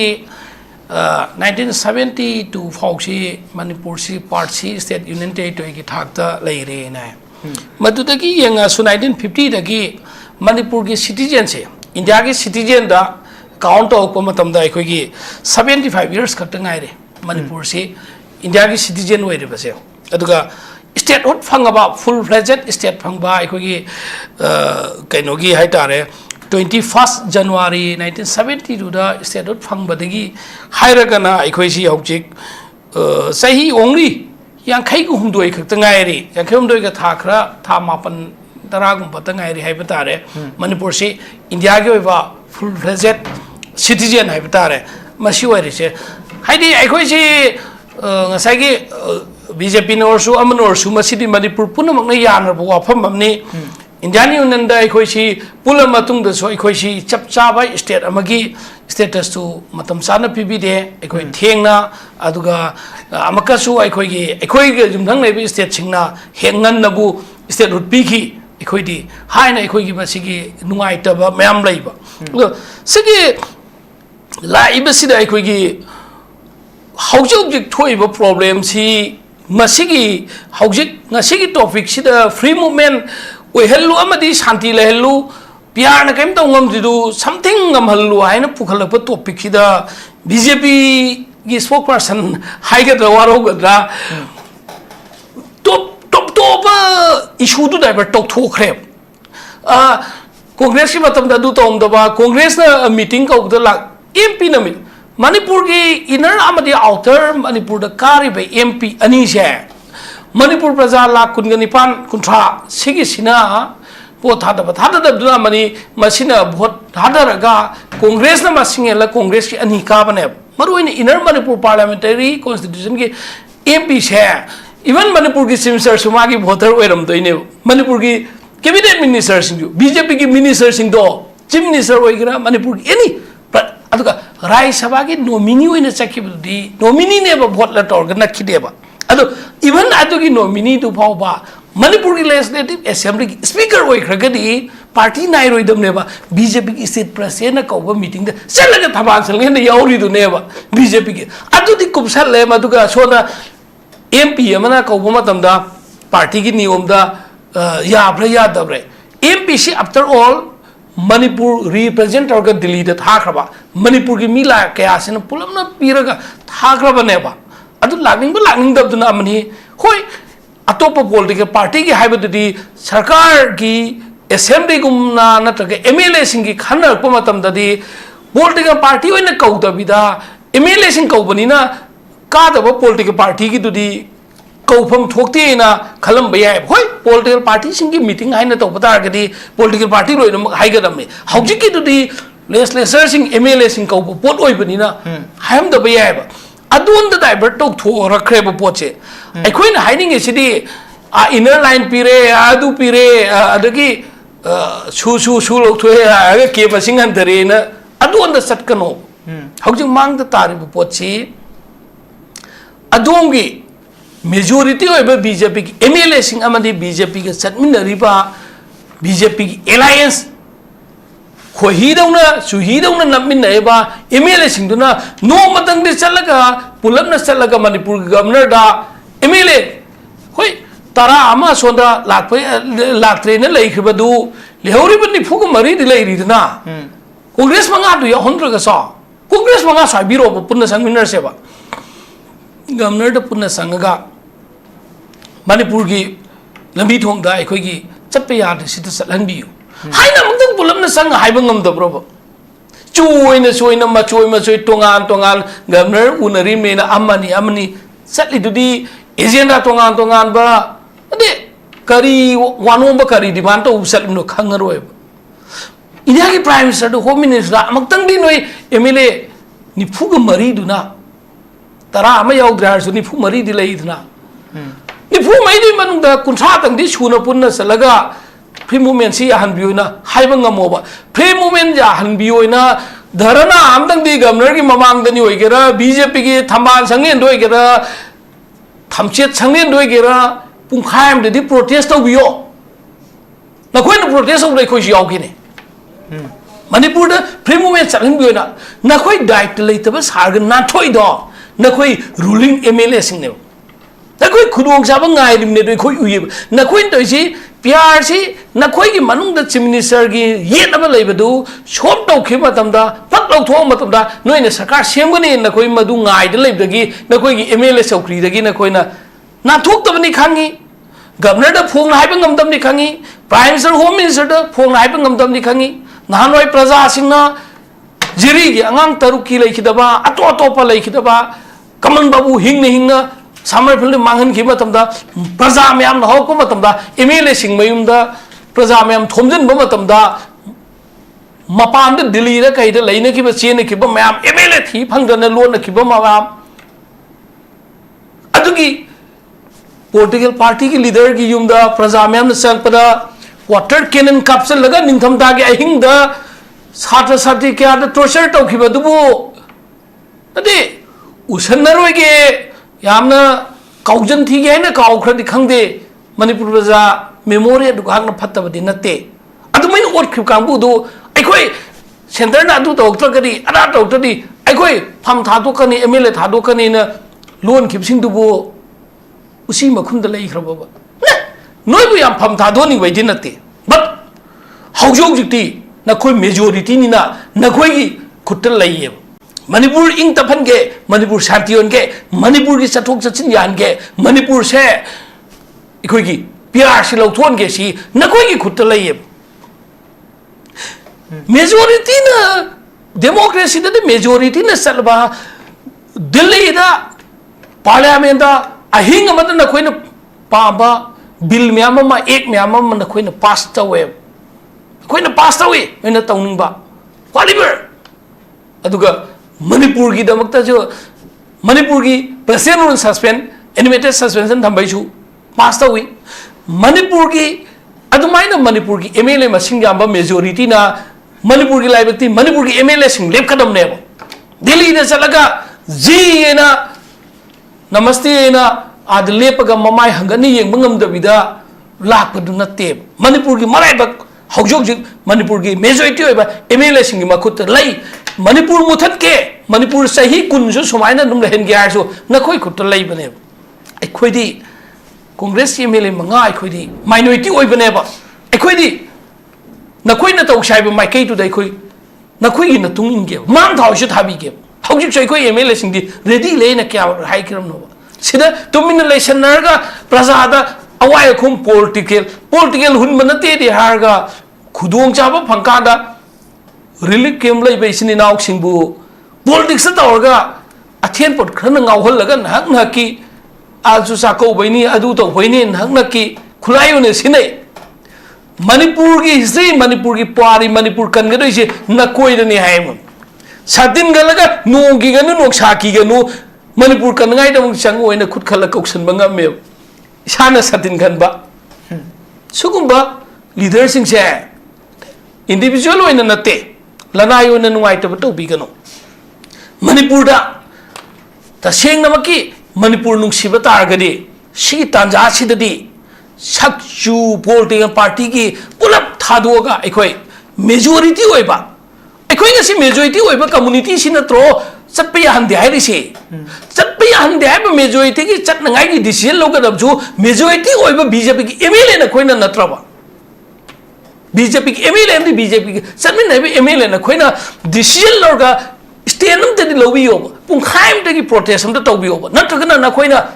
memorandum am tang di irga pishan bi yoba Manipur ki sarkar da home minister da thamai manung da tarani manung da ekoi MLA na koi nipu mari dong ta sapi yoba chekoi de jet category oigera y category oigera iskor burgo so na koi enta la tho sapi yoba na koi na saptraga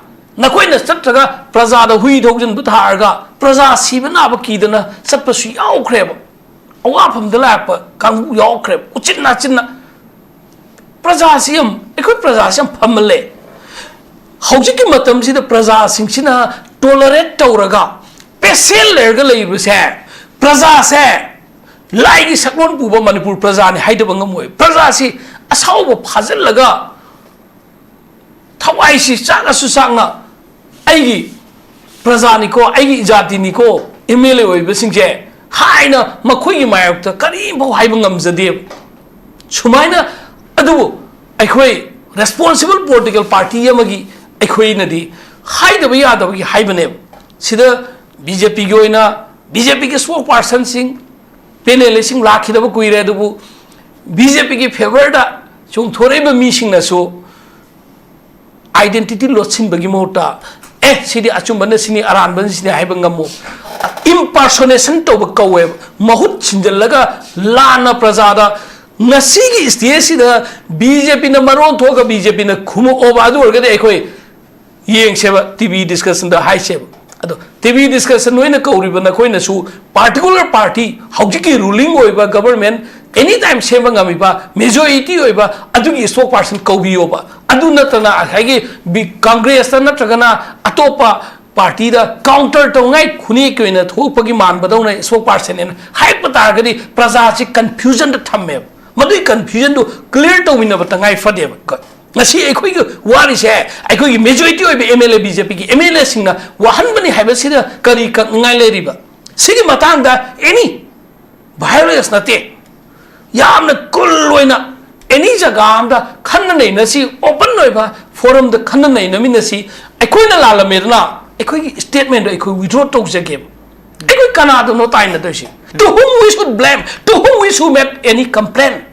ekhoi na Delhi the Labour Prime Minister, Home Minister, the BJP leader, not a brother. Nakui Matamund Nanki Batava BJP laying in the Harao Row, no shooting in the Nap Row, Tamban in the Sarkiva, Nasigi Tambando, Nasigi partly trouble like Kung Lagi, Tambal over Manipur Sida, Equina, Tamban Gizet Nan, Honabra Iputa Lairena,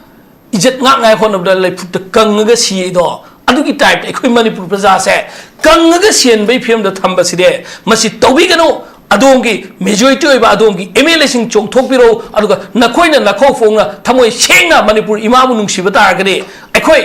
free movement याहंदग तारगदे एखोई ओइबा अपुनबा decision लौगनी हाइना governor द prime minister द सेम सेम त इबियो मीडिया द थोगा हाइबिरो हाइबो वफम से थमजरी थैंक यू यम नोइजे दुगा कि सुबह राउंड से बता रहे ओजा तुमचा लाग सके हजी इंडिया को मणिपुर नुसीब तारबदी हजी थोली इरांग से करीगीदमक्ता हजी फाव पोलिटिकल की डायलॉग फाव मपुंग फाना सांब चाउख्रब इंडिया की लेंगाक मणिपुर पियार थमजेदी हजी सेंटर नाकुनी सेंटर की मखाद हजी फाव करीगीदमक्ता चप चाब सोलूशन पुरक्नबगीदमक्ता पोलिटिकल डायलॉग तौदबनो हाइबो हंगसिनि कमायने सेंटर लीडर येंगबीसिदा पेने ओइदे वफुन कमाय से अखोइना सुम पगांग अबोंदा डायलॉग ती आइदि लोइग्रेना खल्ले डायलॉग ती लोइग्रेना खल्ले मरमदि कइनोदा मखोइगी कुकी कांगबोना हारमसे अखोइदि सुगी लीडर सिना हाइबगी मतुंगिना चटकनी हाइबने नंबर 1 नत्रा अखोइ तोंगानबा अखोइगी तालिबा डिमांड दाबी को अखोइना पाम से पीद्रिबोक्ति वरि सानरो हाइबने सुगी लीडर मैम दे केदोरे अनोब सु एग्रीमेंट हम साइन तौरे नत्रा अनोब सु एग्रीमेंट तो दा हानि के दो सा मानना मानव मोंग दा मणिपुर की अंकै को मणिपुर की इंटीग्रिटी थोगारो हाइग्रे हंदक्ति याम फगत पामना फॉरेनर यावलोय फॉरेनर खंदोकने हाइबम यावरे मखोइगी नोंमै सिंह CRPF ता नत्रग BSF ता सिनने हाइग्रे सि खक्तनी लोइरे सिदा करी पॉलिटिक डायलॉग मखा तारी मरक लमेन मखर नो मखा चाथब वाने सिम लेरे को अदि अतोपा मना अखोय लेबाक सिदा लेरिबो मी सिंगसिबो पॉलिटिकल पार्टी यावद्रगदि यादब अखोय ओपिनियन हम तो फंगदोप यादब आइना पाबो ओपिनियन से फंगरगना अदुनि हाब अदुइ तागदि से ओजा सोतिन से कनो BJP ओलेने अदुदि ममदि केनोदा ngajai अखोय ओजा सो दुम असोइबा लेबाक सिदा कागे दो वादे दुम हारिबा एनआरसी चकदबनी अदि मोइगी इलीगल इमिग्रेंट तांथोकदबनी अदि ड्रग थारी थिंगदबनी ड्रग अदिगी ड्रग योनब थिंगदबनी अदिगी कनोदा अखोइगी रिजर्व फॉरेस्ट कनगदबनी हाइबसिंगसे एजेंडा मानेना सोमनो अंदन दरिबा अदु नत्रग सिगी एजेंडा जे कांग्रेस की दिले तबरा लेबाक कनबगी एजेंडा जे नोइद दिले तबरा सिमा अदि ngasai लिसांग सिंगना तबदो जा सोतिना याम कोइना को सीजन पॉलिटिक्स ना म ओइबगी वाजी याम फजब थोंग पुथोपगी वानेब ngangi budedi loirobani BJP su Congress ni maksai adu BJP de ngang na handa poko party tari se kana tuno adu boy koina haining bedi Congress na CP ai di am usita bum leiba adu le mai ne kwai penjedri si ꯃꯔꯝꯗꯤ ꯀꯩꯅꯣꯗ ꯃꯣꯏꯁꯦ CPI ꯁꯦ ꯃꯈꯣꯏꯒꯤ ꯅꯥꯃꯩ ꯄꯨꯅꯅꯕ party ꯑꯣꯏꯅ ꯎꯔꯦ ꯍꯥꯏꯕ Congress who CPI who comes and Bama injection number people man CPI masala evana anti Congress Hydraga Tawin of third party na CPI ga Congress ka Roma Hypodo not the family Tanam Laki never Tanam Laki the Hyoga political dialogue Kimatano the political I take a cookie and he get Punba to the third party at India government gi side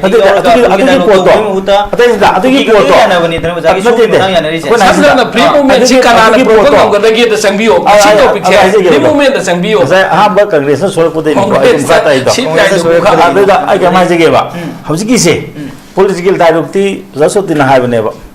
aina hajeina political dialogue ti moi surrender tawre loire man keno to moi se wari sumsan sanaro hairmodo moi soi tawre ba soi tawre ham samna da khu thangat khreba khu thangalaba matung sida ase ojana habi ru summeba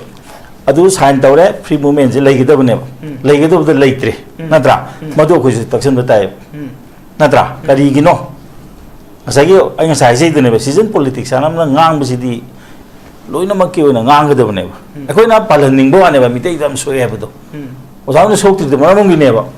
maramdi keno da free movement la helo haja arthbudi phongdok ba akoina pamjabana kitang mayek sengna phongdok bi ba BJP gi soina ngasi bodi mitei hale ji mo hai bro kai da hai gi loina makte ni ko haji je Congress do ngai ne mitei hale ji mo hai bra hai bio hai ba ne ba kai na atai sokti mitei thapin sok ko je argument nate please permission review free movement की topic is the free movement की initiate तो कदम से कनाम तो बने who will initiate for free movement of तो आया है जगह तो कदम से मुझे government पामना तो कदम ने हजी पियाना तो कदम ने पियाना तो वो हो में नोंगई का पाहो में नुपी महात करे को मयाम सोन करे मधुदा कांग्रेस ने लाओ है बा कुलाई सीजन दमी का नो है ना पार्लियामेंट लाओ है बको अदुदा थाजा दरगदी मथंग भजन तौंग पार्लियामेंट समाय तौदना खुलाई सीजन बिगिनु फोर्थ सीजन बिगिनु लावे अदि तब थक गिबने नत्रा अदुगा निमित्तु दा तांपु पिदा निपिदो मसिबा आबा हांगु निमित्तु दनि को सिबदो मखा ताना निमि हुमनि दं सिरमो बको मोय अदुम चेन ग्रदबने अदुबु फादे होजिकति मसिगे तोखिबने कादि म्या कोलो लाउरिदि पार्लियामेंट अदु कांग्रेस ना रे इंडिया सरकार सु तो ओदना मसान सिंगने अदु सरकार बीजेपी सरकार अकोना हाइमिंग बिसे नकोना लाउना को मी gi adadi kanang khangni kado gomel he ni ponate pia thamdokre pia bo to haiba kan to kadro adu ne khoi yam kana ngangni ngai se adu bo khoi adu di phajade man ni se adu dei na banate ba ko pia thamoy re adi hayeng lo do hayeng le to jin ku sira sida sanaba ya ba mafam do prajade kyam wa re matam jira noina pamba oi kano ji sindo leader ji silo government thogai bi ya ra habiyo ba moi na je ma su lok tho pia su thamo adu de peace por ka do ne hai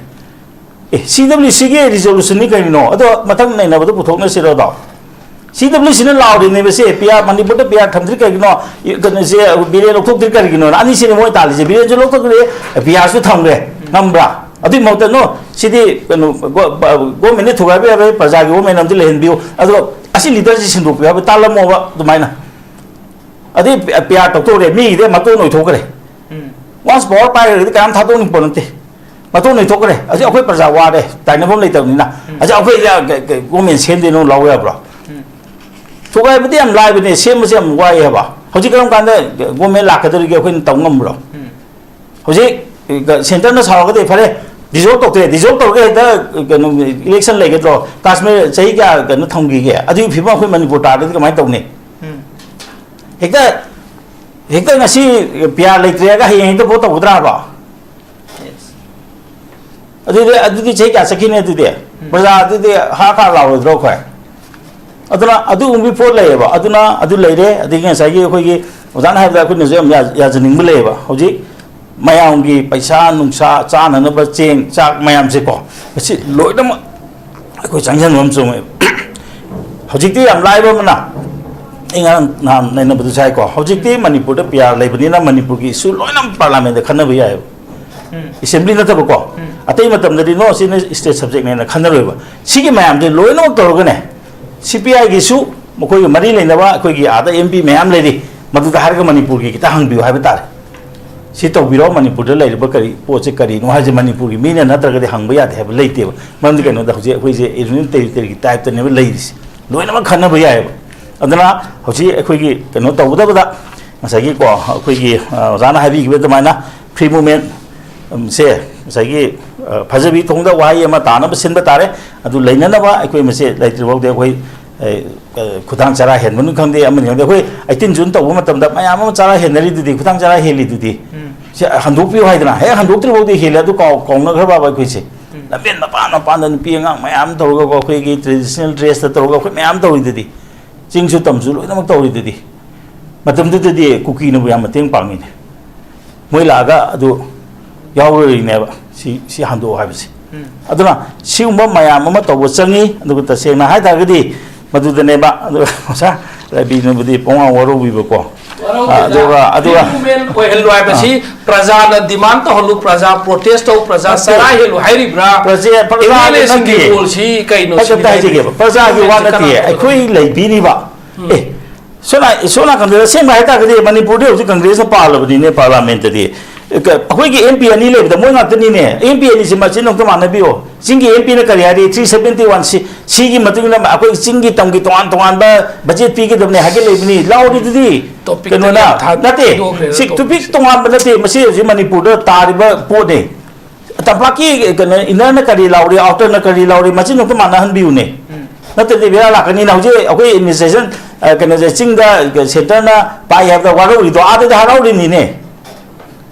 ngi chingi MP ne dharau ri ne ko chi sabin te wan si muting na tampang ai ko du thing non thok te hari ni ne asi am ru po na tro asi ne masi mayek cheng ne se chi sabin te wan je no le thamam mani ne o budget ki matang da MP na demand to go du na nei na da le do re no to singi budget ko wa te budget ki matang hai wakal long to khan dio free movement ki matang si kanan ini se wakal long to khan dio free movement ki matang de di sai na hai da gre go me ne se to go ni koi changjel la se hare to bu bu congress mai ek seng view free movement je yam thuna hang do ga ta gadi parliament ho jinoi no kha de lai ri bani lok sabha da na jai je gre question nang view kari gi no chban to ri sip kari gi no ha bi se hang view kari du wi ha mo je no hang de na khoi gi oja bi mo ge khoi na parliament da adu kan hai bu ta bi oja ke no su ukil ne har ke nai ne ma na ne lambe na law bu ko ane adu question to bi ha ba oja da ke no gi khoi gi hoji lai si da ruling gi han lai ram pai khoi BJP ke mele singim mai kai dagi mukhi gi lofom thoku dai tai ba da free movement lai ne basi matang dri ka mai na comment pinning hai khoi de boy mayam ka han ning de ha ni na thabuk tok de sunu ka du gi matang ka da na ba ka ga du ni sing du chong thuk pi ha bu ni kai no ai ke dai hai ji sia ha mo de thabuk tok wi no ka ra no matang da yes adu ka ga du mayam do thabuk tok sia ni kai no BJP hoy gere kana hoy gere thobok to thobok sing du de dum lo khinno gi tanja lo lo siu ja free movement wa ri am kan ta free movement boy ro anything bet la sing she masi puna baksi prime minister ma khut loi le ban wa he ma hai beda hai ngasi hai re ne hai no wa pata athik ma kai ta le ro hai ate te me am ko koi thuk ta na ma to ai kitang hai do na second na mai ni ja ni ya marui prime minister na koi de sim to dun le ro ga ko se da ngarang han September ki tang trom do la ma ga ma hai mi koi karim to yau de free movement ya roi drug ya roi adu da khar le na am to hai adu so adi ongtang lau tharo adu state magi keno se akhoi tasena hargadi mani yengi ba manipuri yengi mieng se masi khoi CPI gi tarap tagi di mai kai tagi di tasena ya pende yam no sai khoi gi hoji ju lai ri ba khoi gi ngasi thampi ki ben le sing khong phi mutung ne khoi gi hoji ju lai ri ba free movement se khoi gi mainly cookie mane mai tai sing khoi sa thok sa sin ya han ti ba si su khoi PR leina masi su ngam de aduga matam sang na dagi lerak laba center leader sing matam dagi panamba center gi lengak sing na su khoi gi Manipur di yeng na mi yeng si ga mukhin na hoji thole bi rang si lotion na ba hona ri ba film si da su peningai oi da wa phum sin ne thambi ri ba se yam ngai jing asi gi kana ne ba si da pung phana saru ya bi ri ba yek na kan sin bi ri bo RABI spokesperson MPCC aduga yek na kan sin bi ri ba za SOTIN KUMAR former secretary CPI oja su da thaga phondu sari aduga oja TOMCHA khoi advocate oja bu su thaga phondu sari ming tari puno bu su asi gi notice dialogue ta ꯃꯤꯠꯌꯦꯡ ꯇꯥꯕꯤ ꯄꯨꯝꯅꯃꯛꯄꯨꯁꯨ ꯑꯔꯣꯏꯕ ꯑꯣꯏꯅ ꯀꯣꯛꯅꯅ ꯈꯨꯔꯨꯝꯖꯔꯤ ꯅꯔꯁꯁꯤꯡꯒꯤꯗꯃꯛ ꯑꯆꯧꯕ opportunity ꯑꯃ ꯄꯨꯗꯨꯅ ꯂꯥꯛꯆꯔꯤ ꯃꯗꯨꯗꯤ ꯍꯧꯖꯤꯛ ꯃꯥꯂꯦꯁꯤꯌꯥꯅ Indian ꯅꯔꯁꯁꯤꯡꯒꯤ ꯑꯣꯏꯕ ꯈꯨꯗꯣꯡꯆꯥꯕ ꯄꯤꯅꯕꯒꯤꯗꯃꯛ ꯃꯤꯠꯌꯦꯡ ꯆꯪꯂꯛꯂꯤ ꯕꯤएससी नर्सिंग लोइरबा चही 3 तादना एक्सपीरियंस लेरबा मियोइसिंगना खुदोंचाबा असि लौबिहो खुदोंचाबा अदुदि थागी ओइवा salary 1 lakh overtime incentive free accommodation ticketing अमसुंग लोंग टर्म वीजा असिना चिंबा खुदोंचाबा सिंग असि फंगबिगनी अकपा मरोगिदमक मखादा पिसरिबा 7005273217 नत्रगा 7005063196 ता कांटेक्ट तौबिरो नत्रगा आइखोगी office north east TV building हता न्यू जकुन रोड ता लेंगसिनबिरो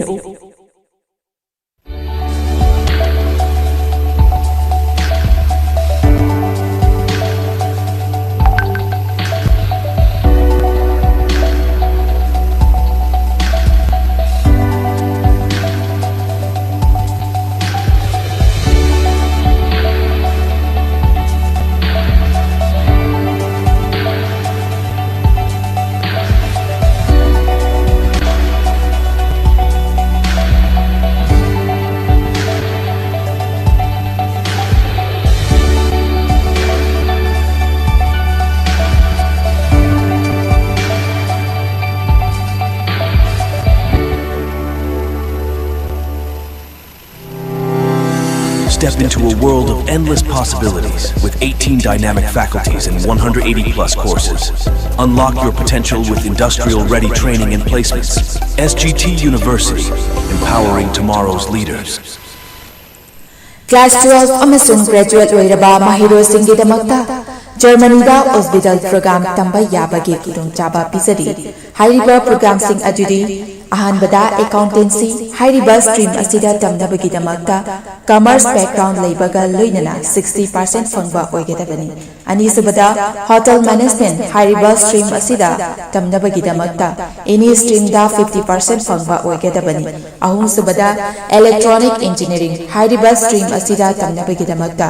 physics chemistry math background लेबगा लोइनना 60% फंगबा ओइगेदबनी मरिसुबदा mechatronic engineering हाइरिबा stream असिदा तमनबगीदमक्ता physics chemistry math background लेबगा लोइनना 60% फंगबा ओइगेदबनी मंगासुबदा construction engineering हाइरिबा stream असिदा तमनबगीदमक्ता physics chemistry math background लेबगा लोइनना 60% फंगबा ओइगेदबनी तरुकसुबदा automatic mechatronic engineering हाइरिबा stream असिदा तमनबगीदमक्ता physics chemistry math background लेबगा लोइनना 60% फंगबा ओइगेदबनी तरेचुबदा electrical engineering हाइरिबा stream असिदा तमनबगीदमक्ता physics chemistry math background लेबगा लोइनना 60% फंगबा ओइगेदबनी निपानसुबदा medical technician radiology assistant MTRA तमनबगीदमक्ता any stream दा 50% फंगबा ओइगेदबनी मापन सुबदा medical assistant अमसुंग तरा सुबदा nursing हारिबसिंग असि तमनबगीदमक्ता 12 नत्रगा graduate ओइरबसिंगना apply तौबा यागनी लोइनना हाइरिबा programme सिंग असि तंबा महिरोइ सिंगना थागी ओइबा stipend listing 105 दगिना 1 lakh फौबा चही अहुम फंगनी लोइनना 100% job guarantee in Germany दा ओइगनी लोइनना 100% education loan to support tौजगनी अकुपा मरोगिदमक 7005063196 ता contact तौबिरो हक्चांग फना थंगे हाइरबदी इरमदा मसिमक्कदा लैबा ख्वाइदगी फरबा hospital सिंगी मनुंगदा अमा ओइबा बबिना हॉस्पिटल लैजरी मफमसिदा थाजबा यारबा मदी सेयाम चंगना स्पेशलिटी कुनहेनबदा ना लायंगबगी खुदोंचाबा पिजरी पेडियाट्रिक्स कार्डियोलॉजी कॉस्मेटिक सर्जरी अमदी स्पेशलिटी मकल मखा कयादा अखोगी स्पेशलिस्ट सिंगना मरिक चुमना थवाई हक्चांग यावना लायंगजरी अदुना स्टेट वांगदा मुक करिगी चटलुगनी अखोगी मणिपुर दसु होजिप्ती अवांग थाकी हेल्थ फंगलबदा मतम मंगन बिरगनु सेल हेन तिंगन बिरगनु एकोगी स्पेशलिस्ट सिंगगी मालेंगी अफब थाकी लायन पता पियुंपम ओइबा सर्विस लोबियु Babina hospital where who meets compassion अकुपमरोल बिदमक Babina hospital Sajiwa jail road Khabeisoi Imphal east लेंगसिन बिरगु नत्रगा एकोगी फोन नंबर 6909390666 ता कॉल तो बिरगु